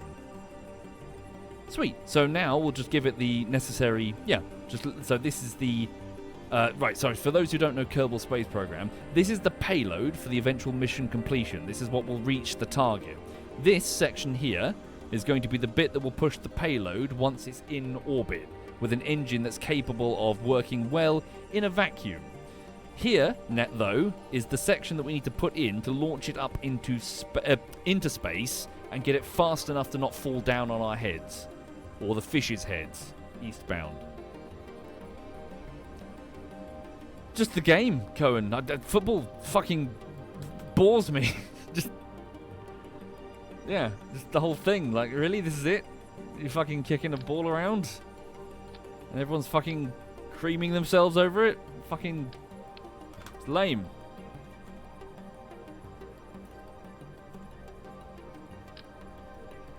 Make it interesting. Make it so the players can kill each other. If the players had swords, I'd watch the shit out of it.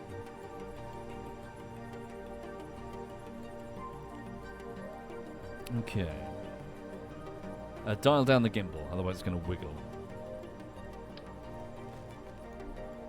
Yeah. Oh, that's a fantastic idea. Give the goalie a really inaccurate crossbow. Like make it intentionally like a big handicap on it. Oh, and make every 1 in 100 footballs a mine.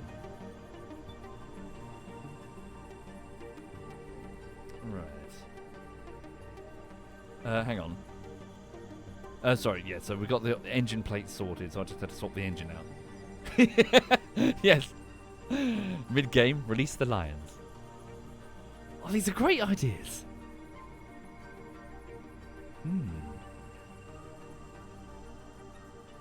Right, sorry, what was I doing? I was trying to find a decoupler for this Yeah, for that engine plate that I've just installed. Okay. Nope. What have I done wrong here? Did I just install an engine plate? I did, right? Medium. I see. Sorry, it's too short. There we go. Oh, my fucking chair. There we go. Cool. Okay, then. So that's the launch. Yeah, so this is the bit to get into space. So we want 2,500 delta... Well, I mean, we want around 2,500 delta V in vacuum, and then 2,500 delta V at sea level. I mean, that's not strictly speaking. We want 3,500 delta V, but the calculations get iffy as you climb. So, let's go and put a... Bigger. Go bigger. We've got Kerbidines now. Go bigger. I was watching more clips of Andor the other day. Oh, that's so good. It's so good. It's too good for Star Wars. It really is. Where's the thing that goes here? Where's the middle one? I'm sorting by size. No. Yes, but smaller? Rockomax. Give it a Rockomax. Okay, both of these are fuel tanks. Then engine plate. Okay. Bigger engine plate. There we go. So what is this? Give it... I mean, vectors will do it. What about a mastodon? What's your 50-50 vacuum? No, you're heavy though. A skiff? No, we need something heavier. No, we'll go with vectors. Thank you, Dark Star.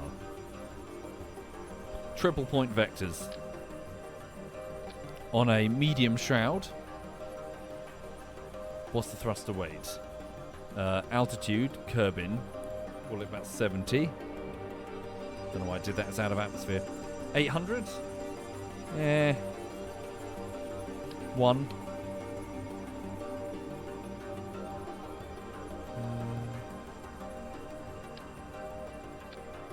900 only. Seems a bit lame.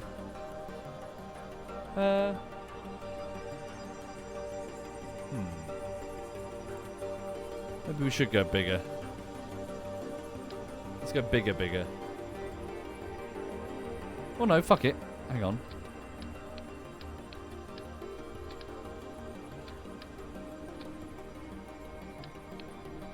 Try that. Just go longer, more fuel. What's the thruster weight on it? Only one? Well, it will be in orbit. Still, we need to burn early and hard. Dial down its gimbal. 1,400. Okay. Now we go big. Solid boosters, the works. Lift us into orbit. Right. So, give me a decoupler, stack separator. Lovely. Go fucking big.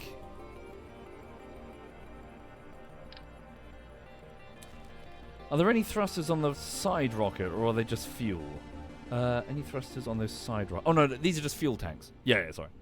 Swank. These will be ditched in vacuum flight, just as cheaper staging. Nope. Go big. Big. Smaller. Big. There we go. And boop. Nope, too big. Another engine plate. Engine plate.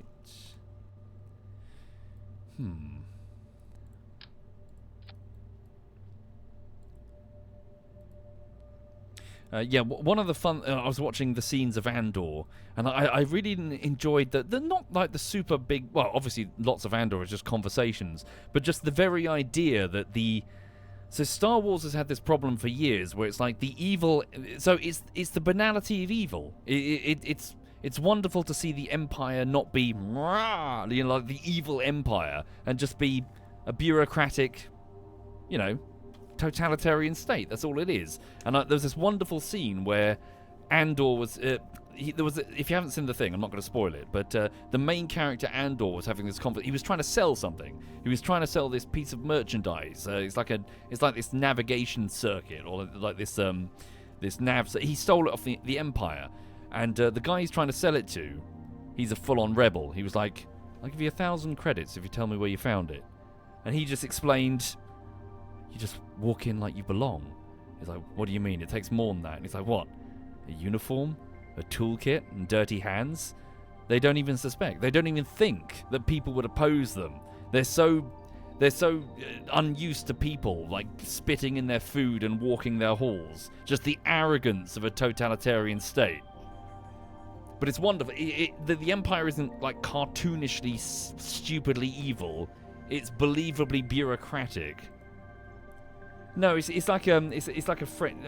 I'm not sure what it is. It's like a navigation circuit that he stole from a shipyard. He just walked in, donned a disguise, and walked out with it. Because they can't conceive that people would oppose them. Okay, hang on. Starpath unit, that's the one. Yeah. It's like a plot MacGuffin. Okay. This should be able to do it, I think. What's its thruster weight there?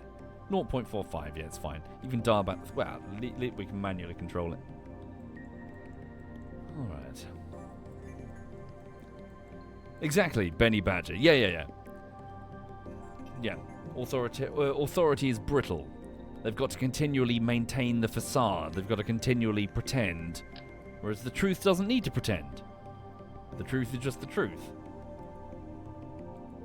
In fact, I've mentioned it before. I did a big Andor breakdown highlight thing where I sort of gave my first reactions, but there was that wonderful scene in the end of Season 2 of Andor where the head of the ISB, the Imperial Intelligence Service, or Bureau, is mumbling feebly in his office, listening to the broadcast from the rebel, what's his name? And he's like, who do you think it is? He's asking all the wrong questions. Like, he can't even conceive that it's not... He's not listening to the why, he's just listening to the who, as if it's someone they can get. When the guy on the message is long dead, you can't get him, he's gone. But the truth that he's speaking endures. Yeah, they're too busy just tripping over themselves to, listen to the truth that's on the broadcast. It's awesome. Anyway. Right, so, yeah, I mean, is this enough? It should be enough. This is 9,000 delta... Well, that's what's sea level calculations?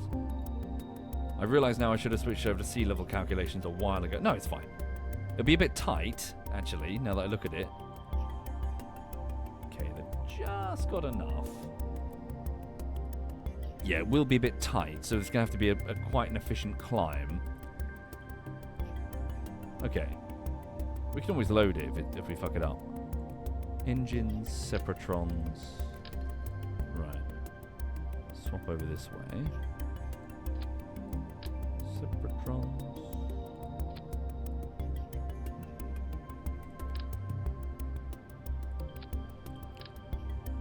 Okay. Yes, absolutely. Sorry, yeah. For those who are asking whether Andor is worth watching, whether or not you're a Star Wars fan, honestly, the problem with Andor is that it will make you like Star Wars less. In my opinion, you won't want to watch Star Wars after this. So I suppose in that regard, I'm not sure if that's good or bad. It's so good that it basically puts all the other Star Wars content to shame. I don't give a fuck about anything Star Wars related now that I've seen Andor.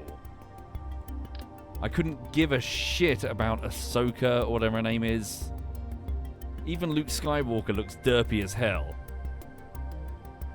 Hang on. Right. Yeah, anything the Jedi are doing, oh god. Who cares? Right, launch these.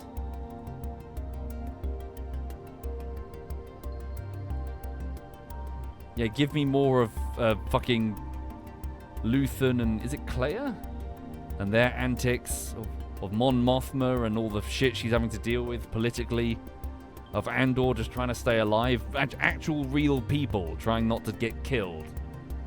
Not people dancing around with laser swords. Okay. Okay, that's the engine plate there. That's this next engine here. Okay.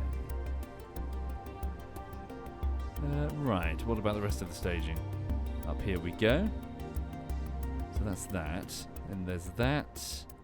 Okay. Right. Cool. Okay, so revised CUM, MK2, and dual resource sat. There we go. Let's take it to launch and see what happens, shall we? Where's the center of... well, there is no center of lift. It should be fine. It's gimbaled up to hell. Maybe dial down the gimbals a smidge. Let's go. How much is it going to... relatively cheap for a rocket. It's going to have to be a very efficient climb, though. All right.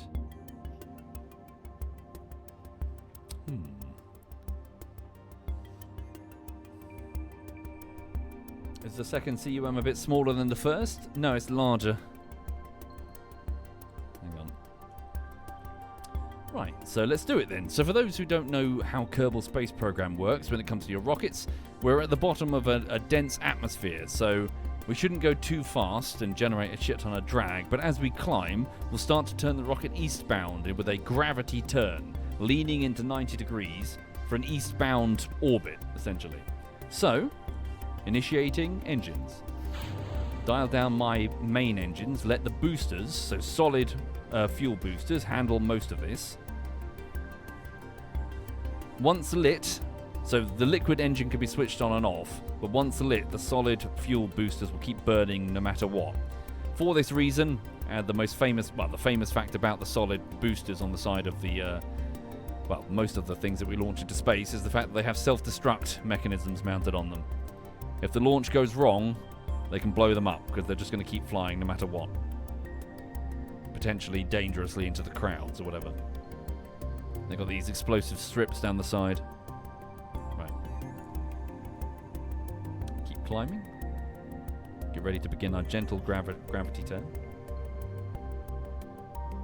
Here we go. Begin gentle gravity turn.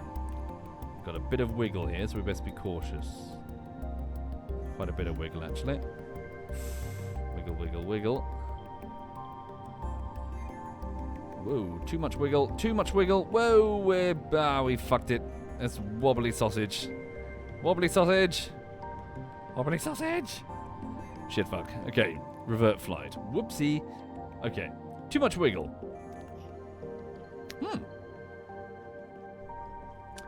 You recently learned about throttleable solid fuel rockets, and they're so interesting, yeah? One of the little tidbits that I remember reading about solid fuel boosters is apparently it was a major innovation when it came to intercontinental ballistic missile systems. For during the Cold War, it took so long to bloody well refuel the rockets that it was a major weakness of any... Obviously, you know, if your nation is going to get hit by nukes as a first strike capability, you don't want your own nuclear weapons destroyed on the launch pads or in the silos. But my understanding is that the creation of, so solid boosters made it much simpler to get the nukes in the air. Hang on. Shit. So that's strapped there. Can we strap the other way? Strap them here. There we go. There's just one. Need more than that. Ah, fuck. Hang on.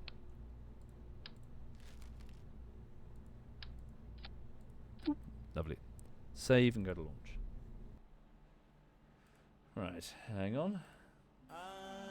Play that one again. That was a good one.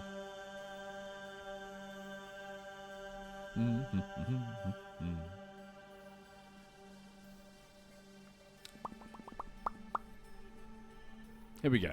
So hopefully less wobble. To launch we go. Right. I say it every Kerbal stream, but if anyone hasn't played Kerbal Space Program, it's a very, very strong recommend. Do consider picking it up. I consider it to be one of the must-haves on Steam. And good luck with your own space program. Pay attention to this checklist here, you see. When the ticks go green, you've completed a mission. Just focus on completing the missions. Alright. No, I've not seen it, Strange Bandit.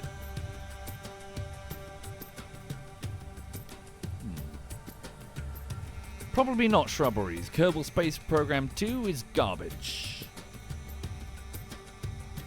Then again, it's not... I doubt it's dead. I'm sure the IP rights are going to get picked up by a different company. Then a remake will be attempted, etc. Right, I should have started the gravity turn early. There we go. Far less wobble this time.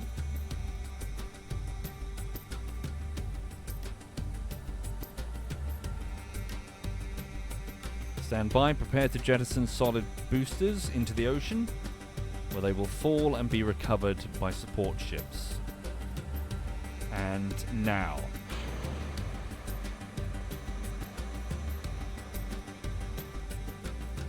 Climbing, continue. Continue gravity turn. Dial down engines. Gentle now.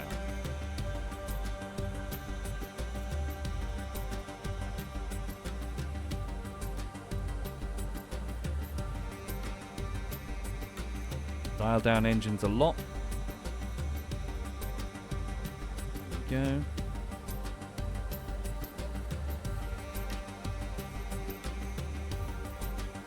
What went wrong with Kerbal Space Program 2? I've worked in software development for too many years to tell you that, to know that only people who are actually in the trenches know what really happened. So any information I can give you would be inadequate, but essentially it's not the company that made this game.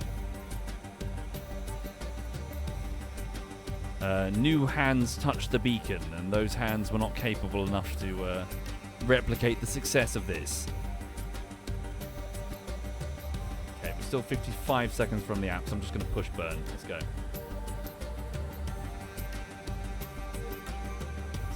Let's go. All arse. Fix that stage, that's wrong.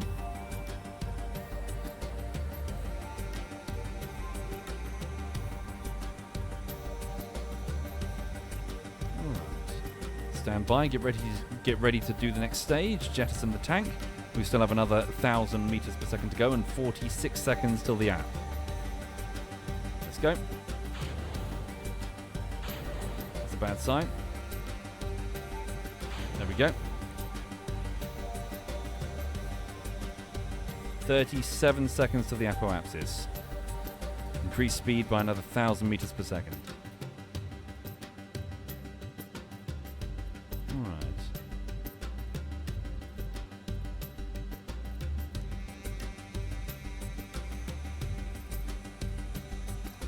Lovely.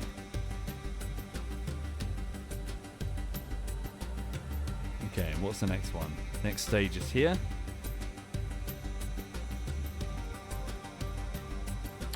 Good. Move that there. 21 seconds until we hit the apoapsis, the highest point of our orbit, which is 76 kilometers. Going fine. Stable orbit is about to be achieved. Note the blue line, watch it wrap around Kerbin. Get ready to cut thrust.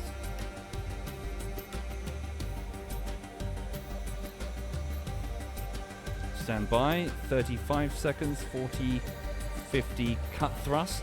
1 minute till apoapsis, wait until we've reached it again. Warp here. Okay. And again. Up engine. 70 kilometers almost. There we go. Stable orbit achieved. 5,318 delta V. Point prograde. We don't need to unfurl the solar panels, so leave them until we reach the thing. Well, we may as well unfurl these. They're retractable. Very good. Stable orbit achieved.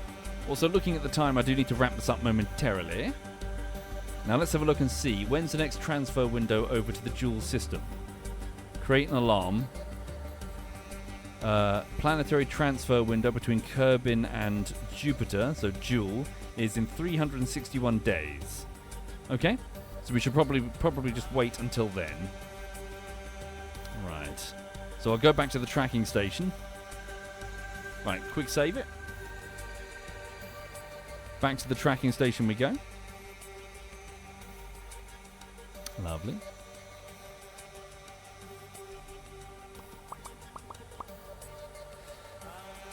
Thank you, Gus. Thank you, Darkstar. Thank you, Clockwork. Very good.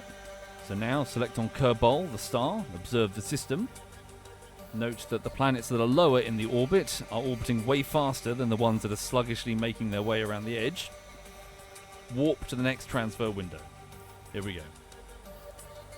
So these planets, there's Kerbin, so that's Earth. What's happening in real life, folks, is that here, if you pretend here, imagine this was Saturn. Last winter, Saturn was over here. We have been trundling along at great speed, and now we're like here, and Saturn is here. And in October, we will be here, and Saturn will be here. And I'm looking forward to it, because I'm going to really enjoy the view of Saturn coming up. I've never seen Saturn in my telescope. I think I got a glancing view of it when it was going over the horizon once. But I'm going to have my formal introduction to it in October with my telescope. I think it's October. For Jupiter was above our heads. Was it last year? Oh, it's gorgeous. I took my Dobsonian telescope and I sat in my garden and I looked at Jupiter, and it was the most glorious thing. To see the gas giant with that clarity, it was amazing. There's even a highlight, but so in this on this channel, there's a highlight where I saw it. I encountered it. I took a picture. Well, I didn't take a picture, but I found a picture of someone else's Dobsonian, which was basically what I saw. Yeah, the moons as well. True God Pain. It's incredible, isn't it? It's the most incredible view. All right. There we go. Stand by.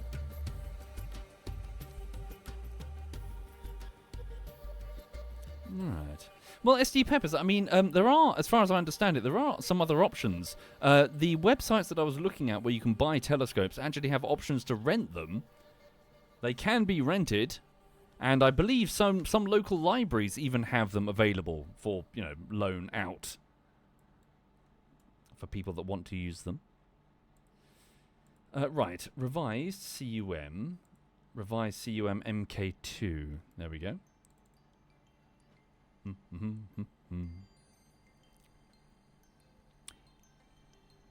Right.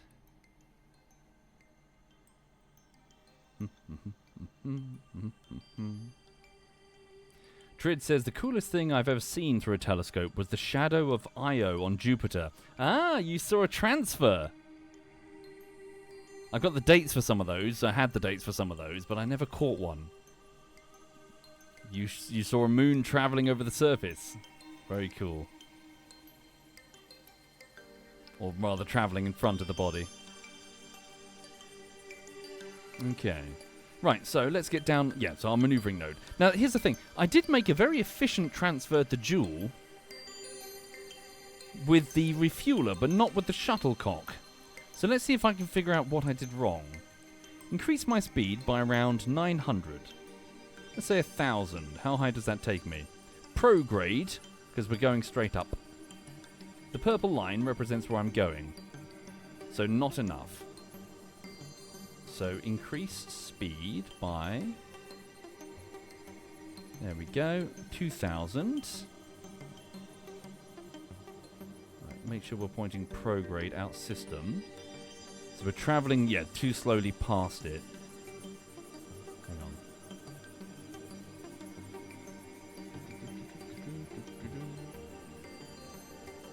So dial down the speed. So not 2,000. There we go. So I need a very lazy approach. That's what I need. I need Jupiter to be round about here. As lazy as possible, an approach. Is that prograde? Sort of. We can probably wait a few orbits. What's that? Oh, it's a moon intercept. Alright. So 1,933. Now if I wait a few orbits...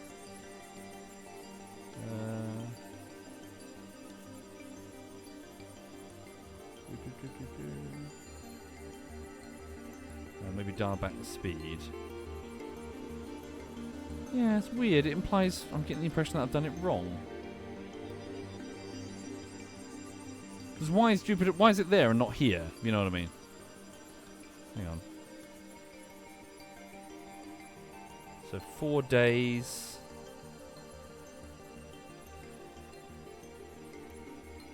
Swank says, you do it wrong? No. Shut up. Yeah.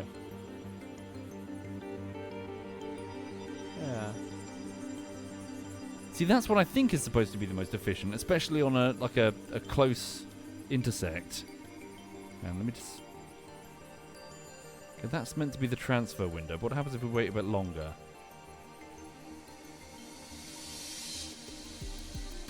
Right. Stop there.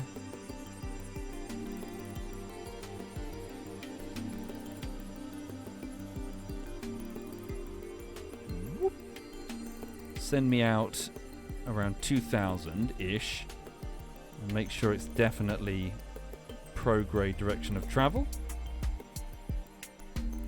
Modify that.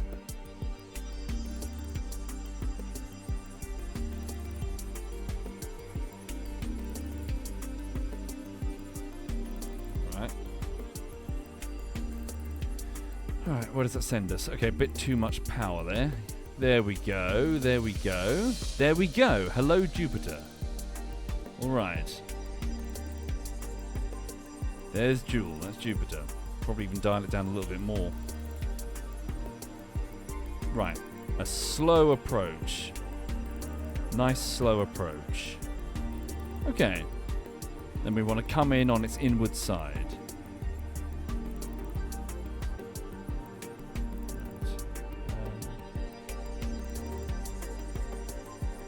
Whoops. Nope, it's way off. Probably fix the inclination as we go there.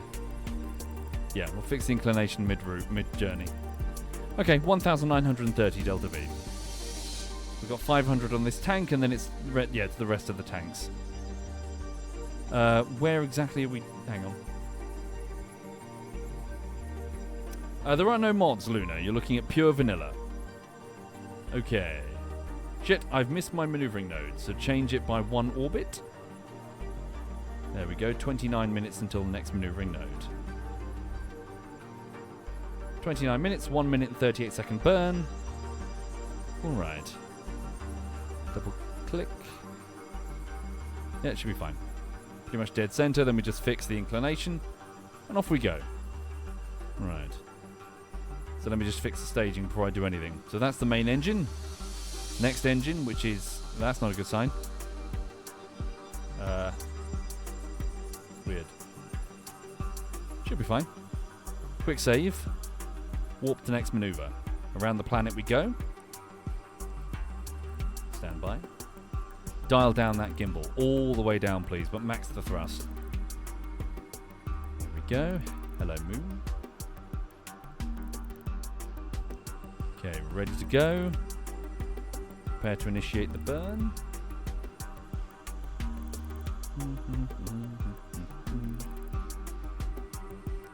Right. Stand by. 45 seconds. Turn to face. Let's go. Bring it round. Shit, I missed the burn. I missed the exact point, but Jool is so massive it shouldn't be a problem. Alright. Let's go. Spin up that engine. Right, and burn. So, we need to increase our speed by just shy of 2,000 meters per second. The remaining fuel in this engine will let us do that by just over 500 meters per second, and then we ditch to the next final engine. Alright. Stand by. Nope, can't do that, won't let me. Unless I do Alt-Shift. Get ready to switch to the engine, and... Now. Didn't like it? Now. Thank you. Right, so now the orange engines get ditched first. Just double check. Nope, that's that engine plate. Move that out of the way. Which one? These ones. Confirm. Yep, confirmed. Confirmed, confirmed. We're good. Ready to ditch them?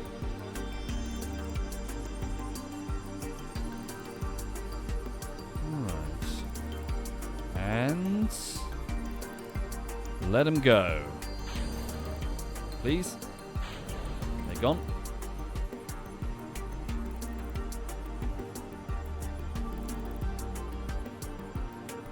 Cool. Prepare to cut engine. 200 meters per second remaining, and cut engine. Cut engine. Right, how did we do? Looking excellent. That's our purple course. All right, maybe a tiny little extra. No, just leave it. It's good enough for me. Very good. Confirm maneuver. Now, as we sail quietly up to meet Jool, put down another marker here in 389 days to do corrective inclination fixes.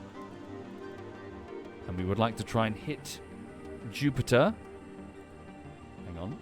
Sorry, Jool. I keep saying Jupiter. There we go. Inclination fix of 115 delta V. There we go. Come on in. So what's that? That's a Tylo intercept. So there's Lathe making its anti-clockwise path. So we want to come in this side of Jool. Okay. So we want to come in over here. Whoop. Come in low. Whoops.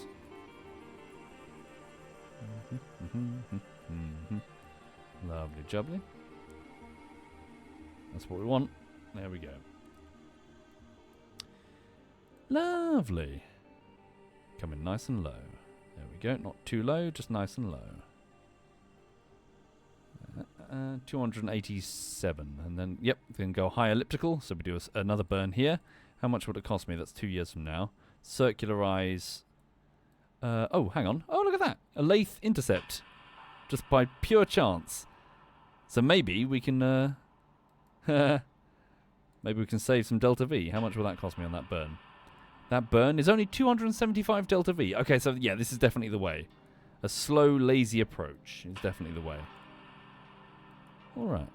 Cancel that maneuver. Lovely. So, let's quick save and warp to next maneuver. Here we go. Whee! See you, Kerbin. Smell you later. Alright. Take care, Wiggy. Have a good one.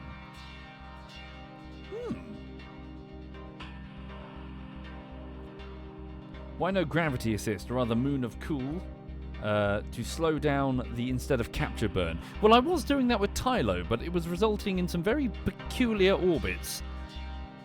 However, since then, I've been shown the O-berth effect, where coming in extremely low and burning on the peri on an incoming object seems to be an effective way of getting a high elliptical orbit and then a slow fall down.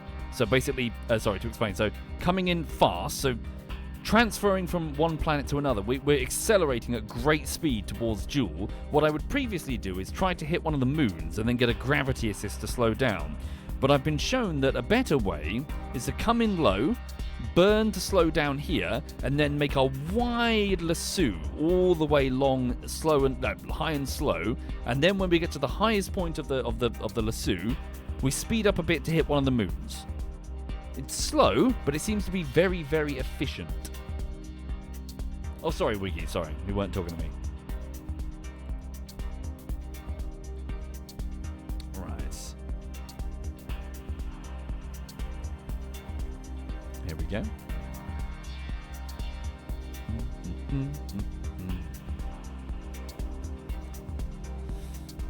Right.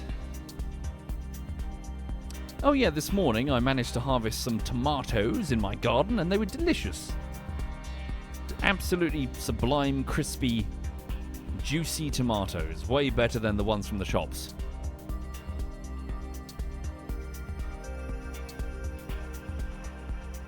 Alright.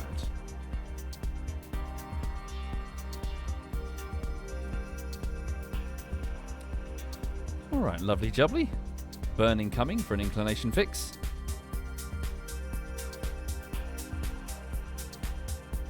Hi there, Labai Kimi. Hi there indeed.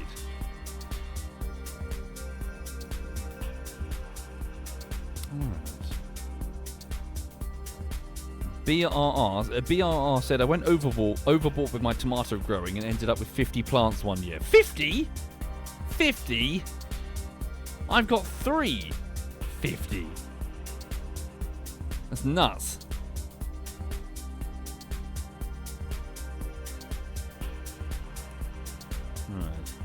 Right. Hang on. Are we alright? Yep. Confirm. Controls locked. Oh no, no signal. Whoops. Extend the communications array. There we go. Control re-established. There we go.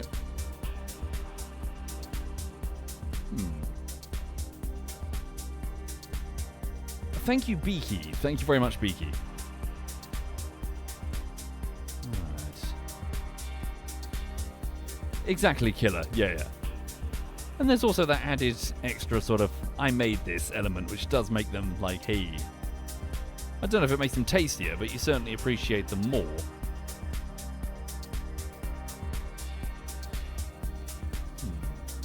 Penguin is looking after their parents' garden. They've got 20 of the darn things. Yeah?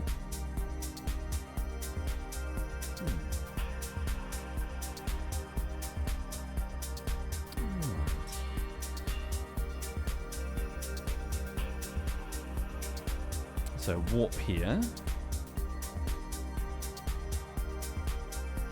We do have quite a lot of Delta V remaining. We might even be able to get away with not doing an elliptical. Alright. Yes, I saw that, Zamesh, yeah. Apparently you can graft potatoes and tomatoes together. So having tomatoes potatoes underground and tomatoes up above. Apparently it's a thing you can do. Thank you, Lay Wiz. Alright.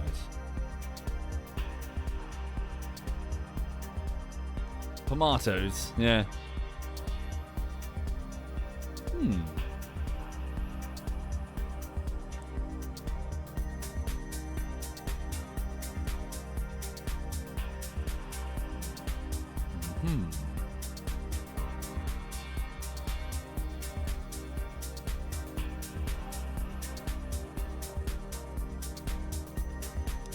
See if we can get the payload where it's going to go. But looking at the time, it is about 10 minutes to 2. I do need to wrap this up. Come back later. This evening, I'm hoping to maybe do some more culling. It depends if the guys are up for it. And if the gentleman, Grove Spaz, has the server available. Alright.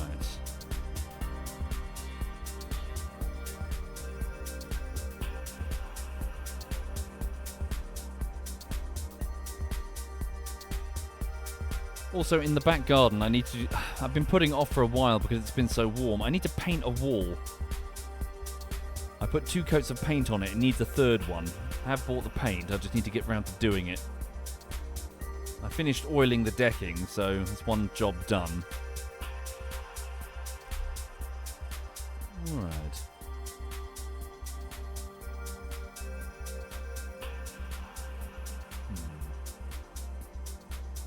Cool, Warren. Titan going over Saturn.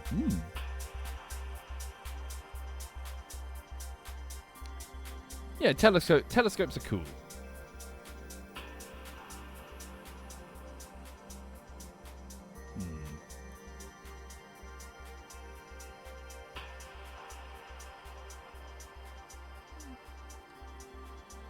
Right, how are we doing? Is there an alarm coming? No, we're good. There we go, and boop. Here we are. Right, so we're falling down, and we're going to, intercept Jool. So let's put a maneuvering node to slow down and see if we can perhaps intercept Lathe, which is what we're trying to achieve. So, at the Perry, add maneuver to reduce our speed. And what I would normally do is just a high, like a really high elliptical, and then adjust to lathe from there. But do we have the delta V to just go straight to lathe? Maybe. Maybe. Hang on, quick save before we do anything. Select the maneuvering node and drag it about. So hello lathe. 700 delta V though. We do have quite a lot of delta V. Keep going, 900, no. She's going to grab us and knock us off weirdly. Okay, what if we did a burn before the parry? Don't fall into Jool. Where would she be? She's going to kick us, isn't she? Is she going to give us more orbital speed or less? It looks like she's giving us less. She's slowing us down a smidge. Could be worth it.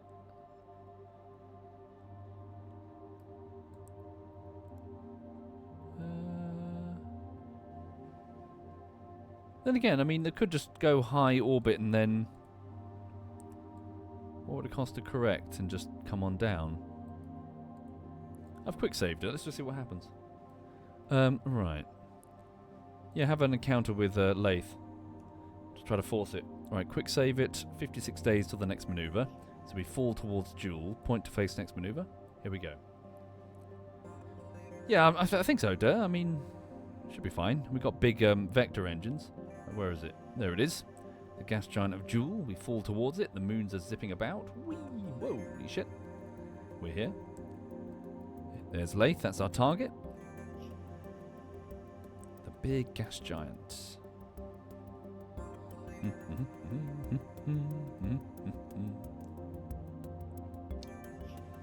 Alright.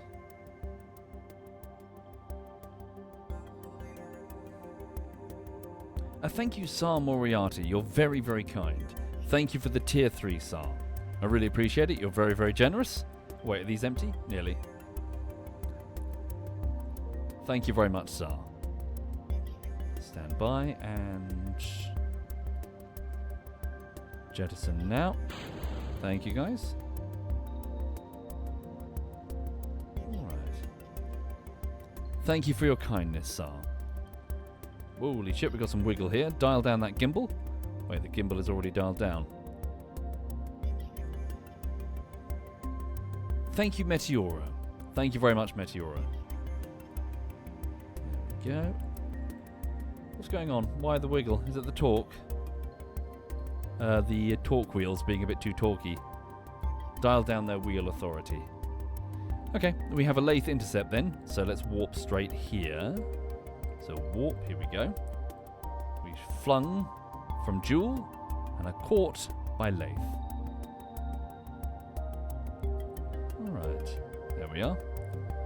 So what's that? That's the penis station currently moving counterclockwise, so we will be too, but it's a bit polar.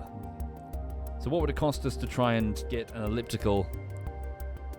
Hello, here we go. So add a maneuver and reduce our speed. 600 delta V, 800 delta V. Okay, yeah, we've got the delta V. Let's do it. Okay, so warp to next maneuver. Let's go, and then we'll try the inclination fixes. Going to be quite difficult actually, those inclination fixes, but should be doable with the amount of delta V we have. And we haven't even unlocked the payload. We're still on the primary rocket.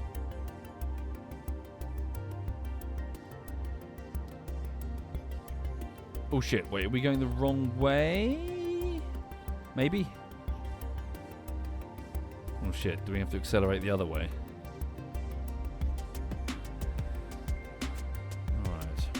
Might have to. Bollocks. That means coming to burning off all of our velocity and slowing down. So yeah, as high as possible then. Okay, as slow as possible.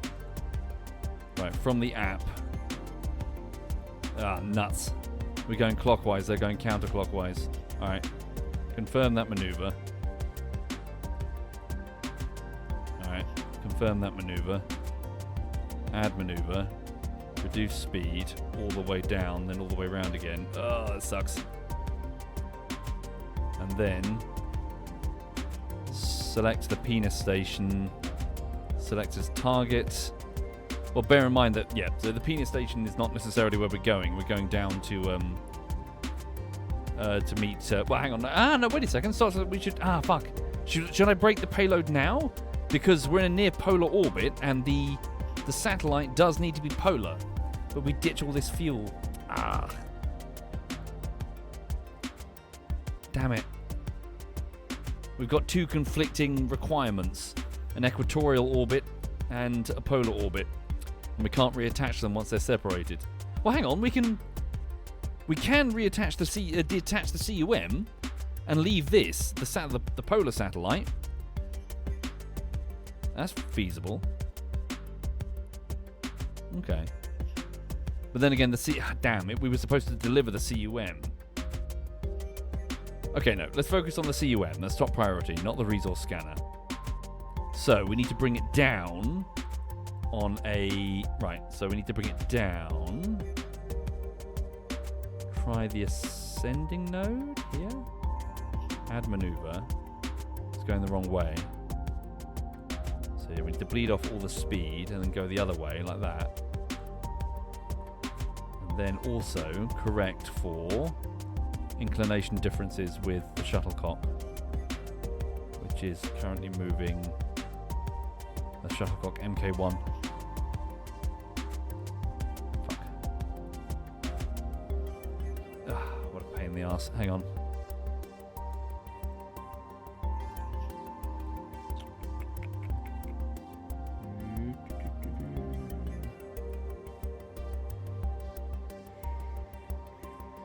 Dial down the speed. What am I doing? What the hell am I doing? Oh, fuck. No, we just got to reverse our course. Oh, that's really annoying. Just focus on reversing our course, first and foremost. Then we'll focus on the, yeah, reverse the course and then we'll fix the inclination. Ugh. Right, 1000 delta V. Okay, warp to next maneuver. 3 hours we fall. We might have to do 6, yeah. Thank you, Ms. Moo. Thank you very much, Ms. Okay, I'm not going to quick save it yet. We might need to load it. Right, 1 minute till this burn. How annoying.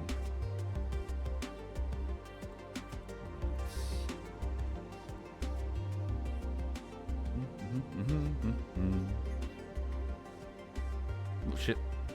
Shit. Right. Here we go. Initiating burn.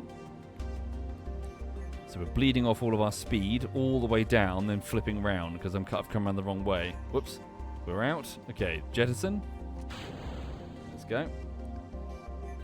Engine initiate, please. Where are you? There you are. Why are you not activated? Because we're not allowed to use this fuel. You are now. Right.